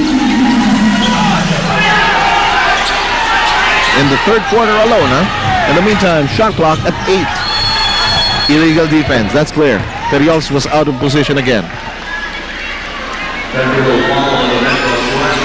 You know, sometimes for that illegal defense violations, kailangan nag-uusap-usap itong mga magkakampi. Take a look at this one. May iwan si John Perrios because he picked up on a man already. See, so there's no recovery whatsoever na ginawa itong si Romy De La Rosa to be able to just get the man outside doon sa may 3-point area. Compton makes it 71-66, shooting the technical free throw. A full ceasefire is requested. We take a short break here, but we will be definitely on the other side of this break. Rims out. 3:17. Losing his balance there. Ignacio distracted. Demape applies the brakes. Scoots inside. Undergo stab. No, sir. Does not want to climb up. Diquillo ending up rather ungainly there, looking for the basketball. Ferriols brings it across. Cardell begging for it. Pass inside to Ferriols. Two-man game works. Well, I was just about to say that they had the numbers. Why not push it? Yun na nga ginawa ng Negros. It wasn't the most graceful of fast breaks, but they knew exactly what to do. And never mind, you get that ball to Ferriols. Malapit na sa basket. Easy 2 points for him. Romela Dugo trying to pound inside, can't control it. Ferriols pass is led by Alex Compton. Missed opportunity on the break. Compton cranks up a three. Come on, bang, bang! Number 4 from the rainbow. And he's trying to push his team, Seb. Itong si Alex Compton talaga. Pagka kailangan nila ng putos, kaya niya gawin yun. Yes, he has the confidence and the go signal to drill away. In the meantime, John Adel Cardell works hard against them up at the fall away. No, sir, no rebounder for Negros in sight. Compton. Madrid tried to keep in step, but Compton has a shot. Not this time. Cardell. Ignacio. Cardell decides not to pursue the point. Madrid, they do not have the numbers. And they've got to set this up. There's a mismatch though. And Ignacio can't capitalize on it. Demape finally claiming a steal. A double. Brown, no! He did not have a shot, Danny. He just won the easy 2 points. Sometimes you may want to go for the spectacular, pero kailangan mo yung 2 points. Now that you're applying the pressure on Negros. Negros still in the lead by 4. 6 on this particular play in terms of the shot clock. This one does not want to go in. 1 minute and 2 seconds remaining. Why do I feel that Alex Compton is going to set himself up for a possible 3-point shot? I don't know why, but it looks like Demape might be guilty of an offensive foul. Very clear. That's gonna be 5. Medyo pilit na itong laro ni Ibed Demape dahil he has missed already some shots na normally he would make, Seb. At saka matagal na to on the floor, so probably changes are in order for the players of Manila dahil nakikita mo, you may want to have 2 guards in a Demape and a Compton, pero napapagod na isa. Yes. So ang tendency niyan is that you do not see your other options, you only see one option. Now, a major juggling act is in process in the Manila Metrostar lineup. Nandi Garcia is in. Dino Manuel is also in. Framo is also in. So the starters practically have been given their rest, except for Alex Compton. Another 50 seconds to rest as we get into the end of the third quarter, that is. Ferriols.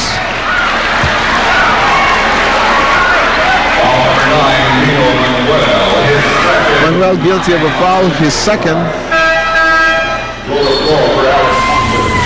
Alex Compton will hit the bench, so the second and third units basically now taking over from the starters.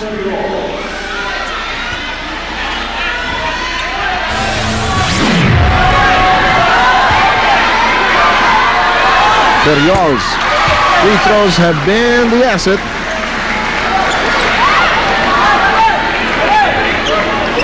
Negros capitalizing on that particular advantage that they have here in the third. 2 for 2 by John Ferriols. While trying to set up the table, but Madrid is a pesky customer. Manuel probes inside, Framo popping out. Manuel starts a grind. Ferriols is all over him. The pass intended for Garcia goes awry. So Negros has another chance to extend this lead. A 6-point lead being enjoyed by Negros. Time down to 16 seconds. Under goal flip, no sir. Garcia has a hand on it. Lead pass all the way to Framo. It's a tough catch to deal with. Goes to the wrong party. 5 seconds remaining. De La Rosa decides to pop the 2. No sir. Batong recovers, flies, nails it.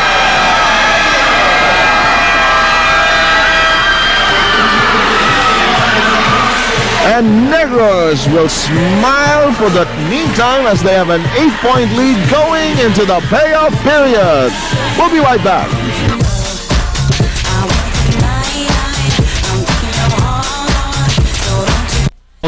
Maybe a case of being tired already. So ginagamit na nila yung kamay, hindi na yung paa.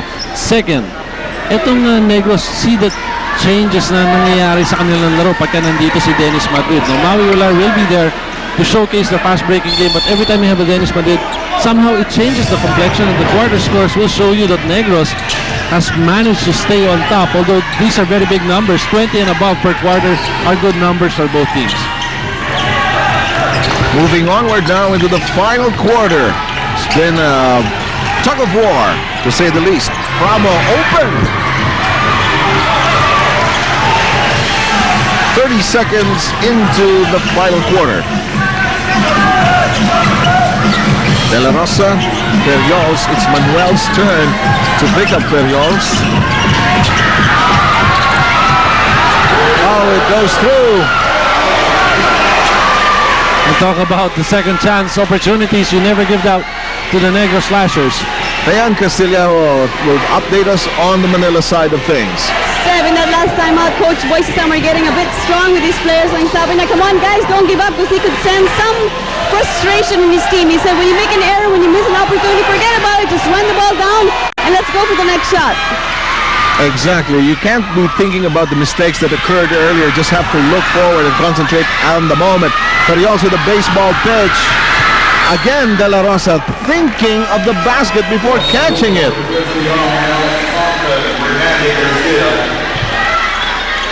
Ten-point lead nonetheless for the Slashers. Tinitignan niya kagad niya kung ano yung movement, no, doon sa ilalim ng basket. You know, have some numbers. Both teams struggling. Manila 37%, Negros 31%. However, it was the free throws. Negros converting 11 out of 15 sa kanilang free throws in the third quarter. Ang Manila ilang beses nagpunta sa free throw? 1 out of 1. Yun nga, yung technical, ano? Ni Alex off the illegal defense. Pero all the rest, halos magkakatabla lang. A jostling match downstairs.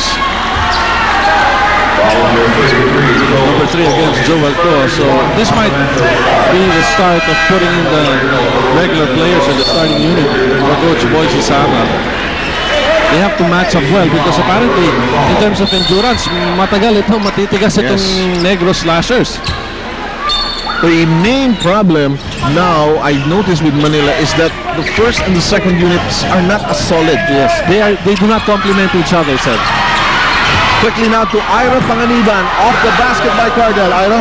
Well, Seven, hindi naman sa mas malakas na team itong Negros Slashers against Manila. But if you will watch their game, I have been watching their game, especially in the third quarter, you will see that they are more patient in what they are doing. Mas matindi silang mag-hustle, mas pasensyoso silang mag-hustle at mangulit din sa bola ng kalaban nila. Mas pasensyoso silang hanapin yung opensa nila. Kaya nakukuha nila yung mga puntos na gusto nila. Sir, Danny? Exactly what has been happening to Negros so far.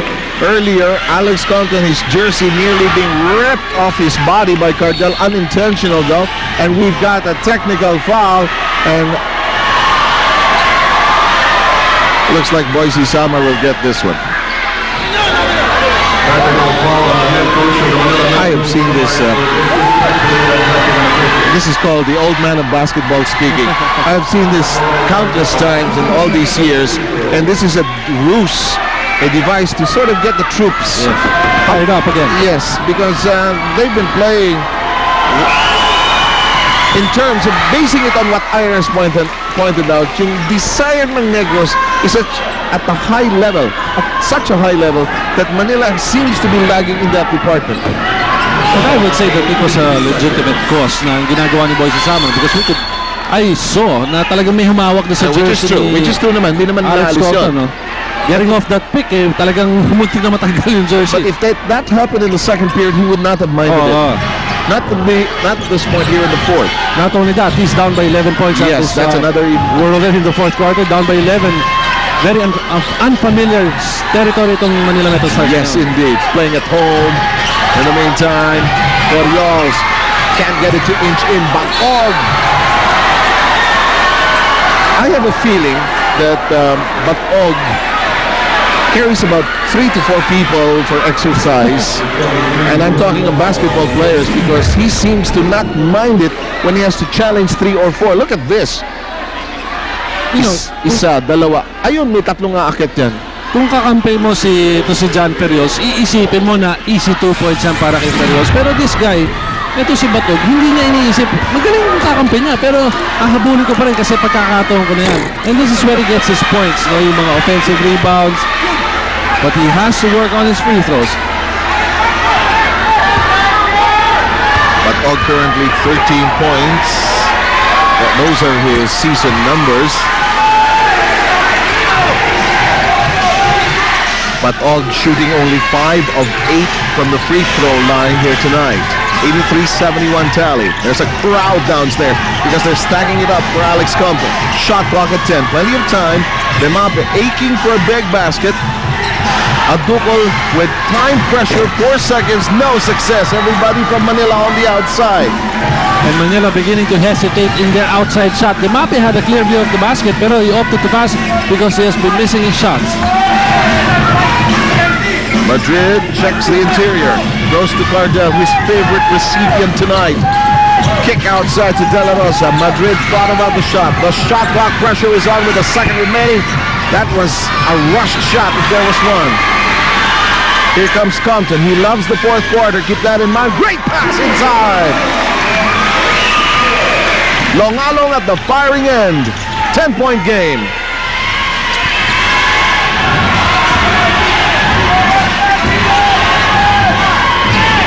Perios. Perios going one-on-one. Blocked. Romel stuck it to him. Compton wants to complete the heist, but is fouled on the way up. By Dennis Madrid. On that block by Romelo Ducol on John Perios, Coach Boyce Samora is telling Suarez, you better push it, we've got the numbers. Paul Casillo, dikit na dikit, shot block, no question.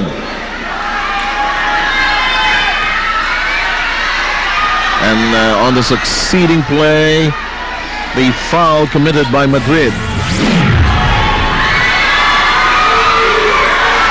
Just the first foul by Madrid. Alex Compton, in the meantime, takes care of the first free throw. Our tally is 83-74.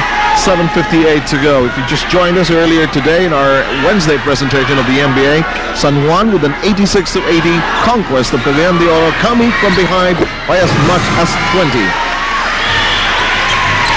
Compton with a 22-point game.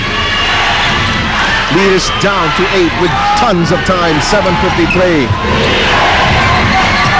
Cardell nearly losing it. Cardell picks it up with Ignat and Perios lefty, no siree. Madrid playing volleyball here. Demape batted away by Ignatan, and it will stay with Manila. So some opportunities being presented to the Manila Metrostars. They're down by 8 points. I like the way the calls are balancing out each other, actually. Manila beginning to sense there are not some calls not going their way. Then Mop is aching for this one. And I can say aching because you can tell from the way he's been cracking up those shots. Negros also sensing that there may be some calls not going their way, so everything just evening out. There's Jonathan Cardell. Cardell waltzing, popping, high up in the air, no can do. 8 points. The song remains the same. Demape boring through but deciding to pop out as Compton carves out some room, misses out. Adukol and a loose ball foul. Good call by our referee, Seb. That's going to be number 4 against Hugnatan. And even before Aduco could jump, hinahawakan na ni Hugnatan. Ito si Romel. Metrostars press the timeout buzzer. We'll roll along your National League just after this. On the way. You know, Maui must be able to do is control his game. No? Dahil nga nawawala ng control si Maui, sumusunod yung buong team niya. So he has to minimize on some turnovers and yung passing errors. Yes.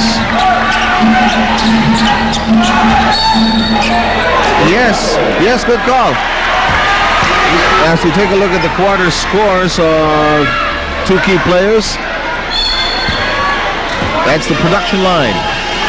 But there was a traveling violation against Negros.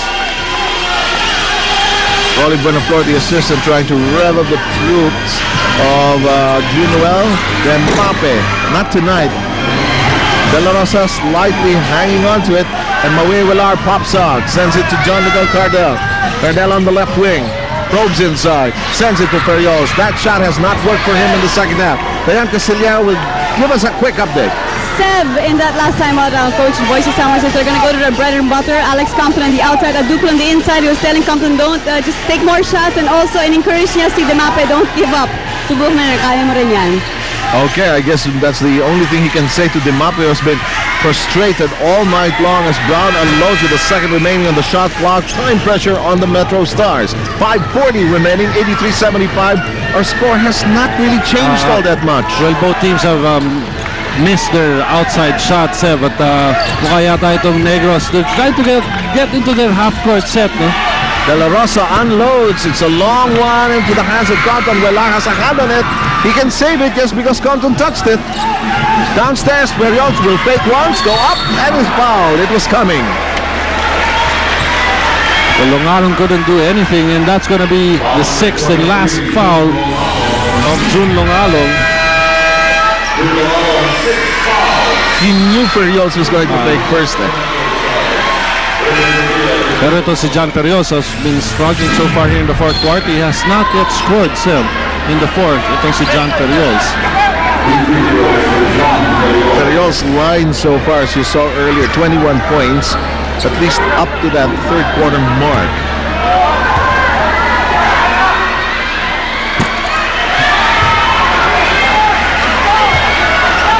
His confidence a tad shot here. First miss from the stripe.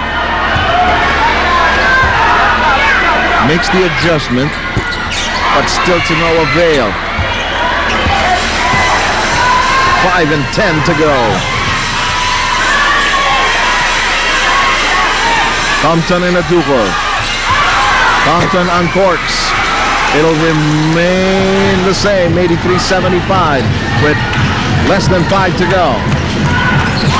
Compton trying to rev up his teammates.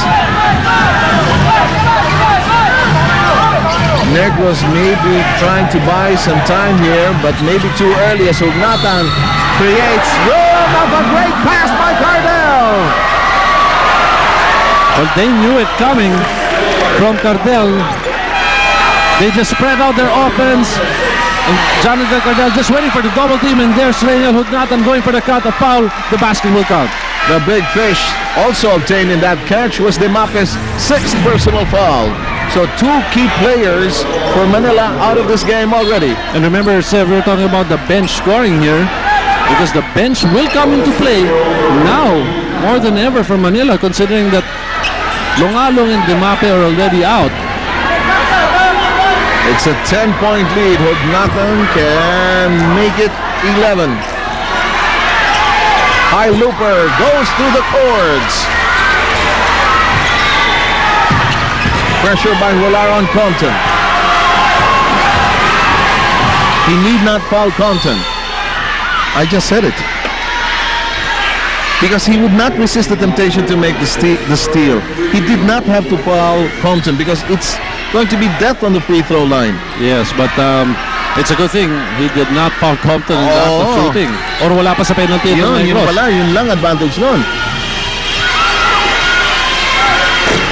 That will crawl in for Aduco. He's getting some good bounces here tonight. He has 27. Here's Willard trying to lose Compton's presence.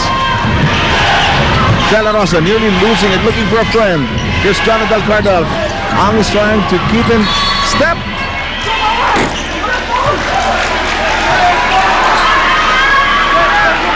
And again, a push. Will be called against Fiji. That's going to be number 2 on him. You notice itong si Cardell, every time he dips low, it will give him that momentum to drive towards the basket. Yun ang buwelo niya, no? But Frichiang also putting a hand, and it's a clear hand check. And again, Manila getting to the team foul penalty in all quarters. Samantala itong Negros, they have managed to stay away from the penalty situation.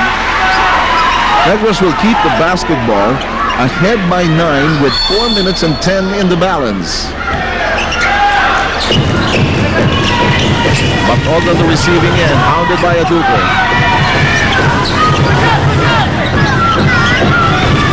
Willard kicks it outside Cardell with a lot of time on the shot clock. It'll be 12. He lets it fly nonetheless. It'll bounce up and out. Rebound controlled by Romel Aduco. Nearly traveled there. Willard with a steal and a foul. It'll not count. But a foul will be called against Cesar Brown, number 3 on him. Well, I thought there was traveling already in this situation.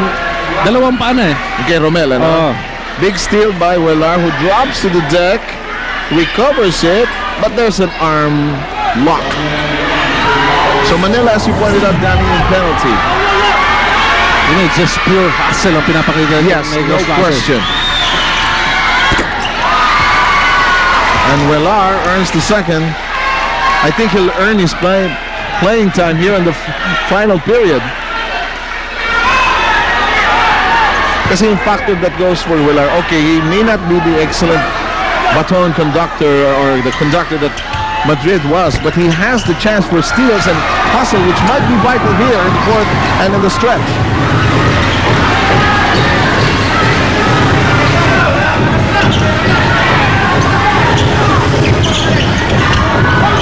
Hold nothing.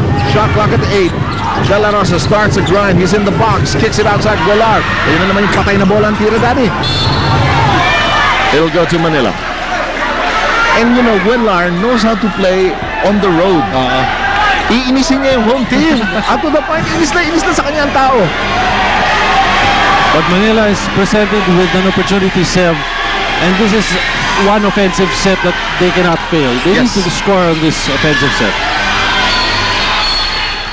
The referee halts the play nonetheless. It's an offensive foul.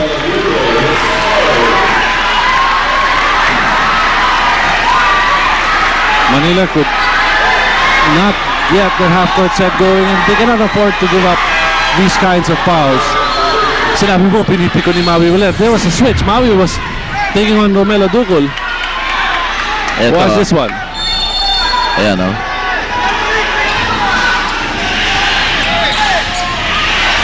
Cardell, not on that trip. But Negros will get to keep it.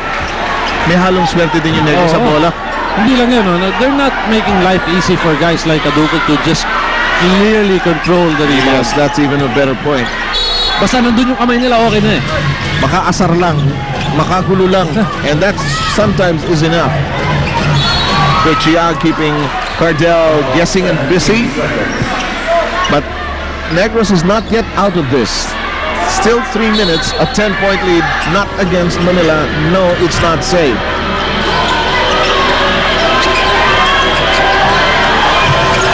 Teriols trying to be patient.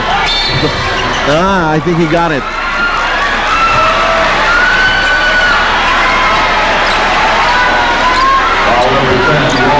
Aducol collects number 4.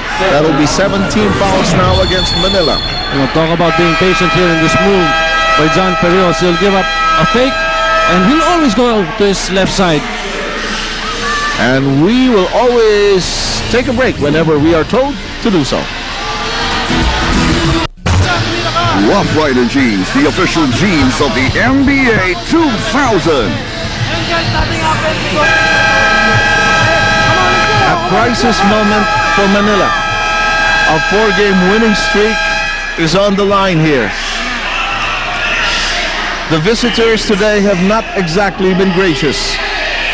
They came here with a mission to stop their own losing streak, which is now at 2. Negros looking at a possible big win here. They're in front by 10 with 2:53 in the balance. Timeout scenario, 4 timeouts each for both camps. No more 30s to talk about.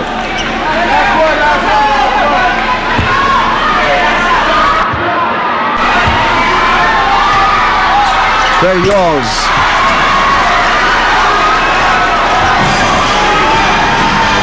It is now 90, or checking that, 89 to 77. A 12-point advantage. A repeat of the biggest enjoyed so far by Negros.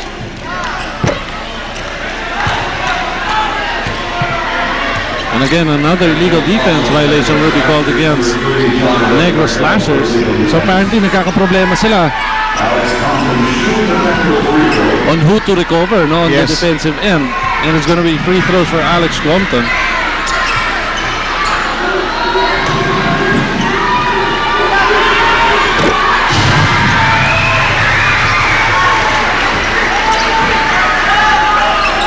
.11 spread, 2:40 to go.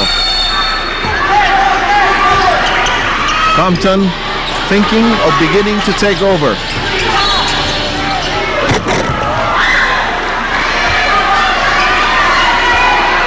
And the foul is given up by Maui Wala. That's going to be number 4 on Maui.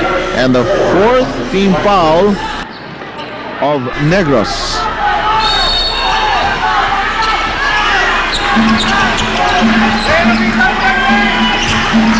Compton, but all switching over. Willard back to help out. Actually, tao niya yun eh. Penetration will work. Leguia getting a good pass inside. The lead is down to 9. Still anything possible. Willard with a baseball pitch, read by Aduco. Willard trying to make up for that miscue, and there's a foul by Batog. That might be a costly miscue, Sif, dahil momentum ngayon shifts back to the Manila Metrostars. 1-on-1 situation for Alex Compton, who got fouled by Batog. Willard was not thinking of wasting time there. Tama yung iniisip niya, yung instinct niya to palamangin, pero hindi niya naisip na that was a dangerous pass to issue. And now they'll be a little more prudent now. Willard trying to dribble out of trouble. Cardell at the right place. Shot clock at 11. Into the final 2 minutes. As presented to you by FedEx, we live to deliver. 5 on the shot clock. Corner flip. Yes, a 3. Negros is all business here at the home of the Manila Metrostars. They have re-established their biggest lead of the game. We'll take a short break but return with the last minute and 52.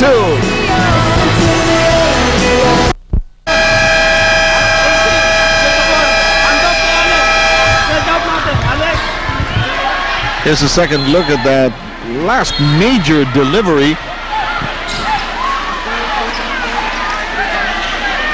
De La Rosa, all confidence. Yes! Well, sa palagay ko, hindi pa tao ni Romel Adugol itong si De La Rosa. It was just forced to extend out to De La Rosa because Ferriols is on the floor. 92 to 80 count, a minute and 52. Compton will be the man. First, no. They have now inserted Ko into the roster in the hope of getting some threes going. But you know, Seven, all throughout this ball game, should Negros win, is that Manila failed to capitalize in their outside shooting. Dimape was missing from the outside. Ko didn't have a very good range in today's game. Alex Compton, after starting off hot for Manila, began to taper off because he had to do the other things.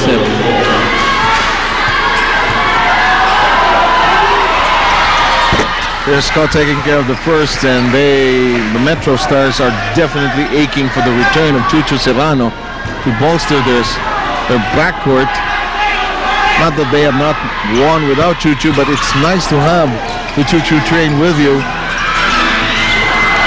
Periol's bottled up. Did he get a chance to call the timeout? No, it's a foul. Foul on Koch, his fourth. He trooped to the other side of the floor for the walk to the free throw line. As you take a look at Serrano, unable to still play, injured last year in a game in Iloilo. ACL injury. Has not played since that time.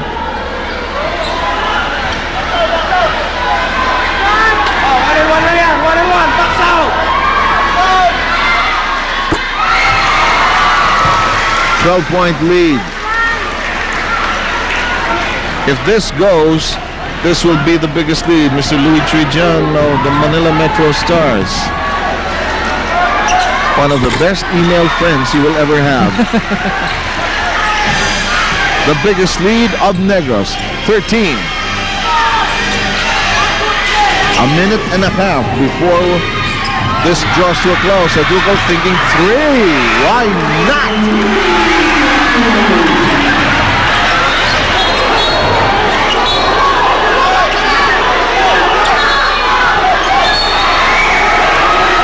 The basket will count. There's some confusion. The basket will count, yes.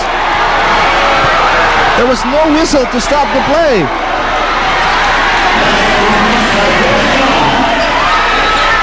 The lead is down to 8. So 5 quick points. What a bizarre turn of events, but nonetheless, Negros will try to milk some clock. They have to think of fouling a Negros player soon enough. Shot clock at 12, but I don't think they're going in that direction.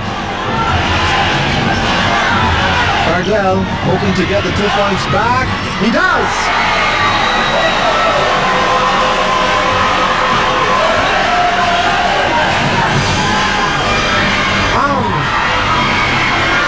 Another try. No!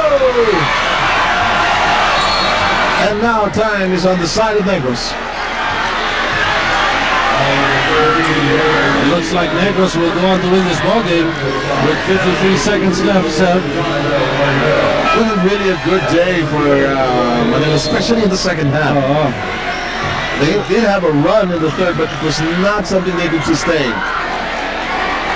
Hindi continuous eh. They go on a spurt. We're talking about spurts in the first half because they went on a spurt opening buzzer and then nawala. Hinabol ng Negros, and then towards the end of the first half they went on another spurt pero nakahabol ulit ang Negros. And by all indications, it looks like Negros will jam the winning streak of Manila and stop it at 4, while at the same time snapping their 2-game slide and picking up a win, which will now give them a 3-3 card, which will tie them basically with Cagayan de Oro. So as you pointed out earlier, it's going to be an uphill climb, at least in the early indications, for the southern teams to get up and chase and pursue the northern teams. So every game would be important for the southern squads, as a timeout will be called by the Manila Metrostars. And we'll take a short break and return to the balance of this game.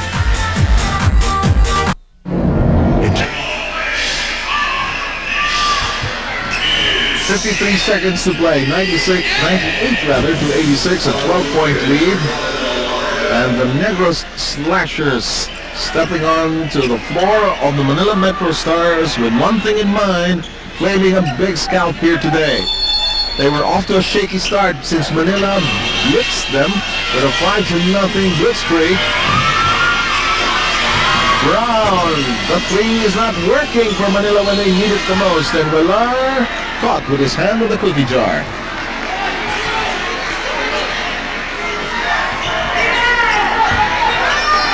Manila, on the other hand, with what looks like a loss, will drop to 5-3 and will still leave them behind the pace setters, San Juan Knights, and the Pasig Rizal Pirates and the Davao Eagles, at least up to today. But what a win for the Negros Slashers, And they are 28 seconds away from it. Steal by Aduko, and a foul. But on trying to reclaim the foul, it was already committed. 5 on Baton. By the way, we'd like to mention that Aldrich Reyes has been brought in just for ball handling purposes. It's just that Madrid played such a great game that Reyes had really no chance to step in. You know, the entry of Madrid into the ballgame certainly changed the game of the Negros Slashers, and they were able to again settle down in their half-court offense, and then pagka si Dennis Madrid naman, pagka gusto niya itakbo, alam niya kung if they have the numbers, itatakbo niya. Berrios. Here's Reyes. He'll buy some time. Send it over to Madrid. They play 4 quarters. 5 seconds away. Here's Villar. Reyes. Chalk this one up as a huge win for the Negros Slashers. 98-86, a 12-point spread. Well-deserved victory, well-crafted over a team that couldn't get its hot shooting, which is it is normally noted for, to get going then. Yes, and again, Negros just came in to just stop their 2-game losing skid, and they're going up against a team who has won 4 straight. Somehow, you've got to lose a game, and apparently, Manila getting to the game without any of their riflemen. Yes. Scoring from the outside, they had to suffer this defeat. And our most outstanding performer is Jana Del Cardel. Ira playing hurt and all, he's with you. Well, kita nga natin kanina, no? This was a very patient Negros Slashers. I'm with Jonathan Cardel. Jonathan, you were hurt. Kanina nakikita na natin during the last part of the game. Medyo naglilint ka na, hindi mo na kaya, hindi na maganda yung nararamdaman mo. Pero nagawa mo pa rin ipukpok lahat eh. Sa mo dinukot yun? Wala siguro, dasal lang, saka sumpuin. So, yung God naman nandyan para tumulong sa akin, saka sa mga teammates ko. Saka sinabi ko, Coach, pag binigyan niyo ako ng kumpiyansa, papalit ko yung kumpiyansa ko. Kaya ginamit na ako ng matagal kahit injury pa yung tuhod ko. Okay, so you're not performing 100%, pero sa tingin mo ba, during the next few games, kakayanin mo pa rin yung intensity binigay mo today? Siguro kakayanin ko dahil mahaba yung break namin. No? Ang laro namin is 19 pa. So makakapag-workout ako, jogging, tapos swimming. Okay, thank you very much mga kababayan. Si John Del Cardel, ngayon panoorin natin ang ating Milo Best Play. This Best Play is brought to you by Milo, the official energy drink. Villar lobs it and it's anticipated. Nabasa. Will we have another dunk? Yes! Wow! Sabi ng script natin, walang takot talaga. Wow! Wow! Yeah, have you had enough wows for today? The big wow, Sadja Gate Subongs Bacolod kay nagdaog ang Negros Slashers 98-86. A big win as this Manila team on a roll. 4-game winning streak finally snapped. Well, I don't think Manila was ready for the fact that pagkapasok ni Dennis Madrid nung pinasok siya ni Jun Noel, mag-iiba yung tema ng laro ng Negros. I thought that Manila thought all the while that with the entry of Madrid, it's just gonna be the same, or kumbaga yung panandalian na panakit muna no, sa mga pangyayari para sa Negros. Pati hindi yun yung nangyari pagkapasok ni Dennis Madrid. Mas gumanda pa ang laro ng Negros, and Negros, they have also showed us that they can manage leads against the Manila Metrostars squad. Ang ganda ng pagka-manage sila ng lead. They were very patient in their offense, and this is what brought them to a stop yung sa kanilang 2-game losing skid, and natigil na sa panalo ito. Okay, let's try to break down the winning moments in this particular game, like the pass of Cardel and these great moments. Ito yung sinasabi natin, Cardel, ever the spiritual leader that he is, playing wounded at all, he was just waiting for the double team. And watch this, as the double team was coming on Alex Compton, he spotted up itong si Reynald Hugnatan, who got a foul and completed the 3-point play. This is our analysis number 1. Let's go to our second analysis. Sev, this was the big one. A 3-point basket. I don't think Romel was the guy who should be guarding Romy De La Rosa, had to extend out. We chose this to winning analysis because nakita nga natin that Cartel playing hurt and all, managed to score a lot of points. Actually, 27 points. Ably backed up by Ferrios. Pero ang nagawa niya he was able to draw the defense towards him and he made his teammates look good. But all with 14 points, Manila being led by Romela Dugo, the 1-2 punch, Dugo Compton, Ferry and Ray 3, and Longalong who fouled out, finished with 16 points. Let's complete our report. The score here is 98-86, but earlier tonight, the San Juan Knights with a huge come-from-behind victory against Cagayan de Oro. The final count, 86-80.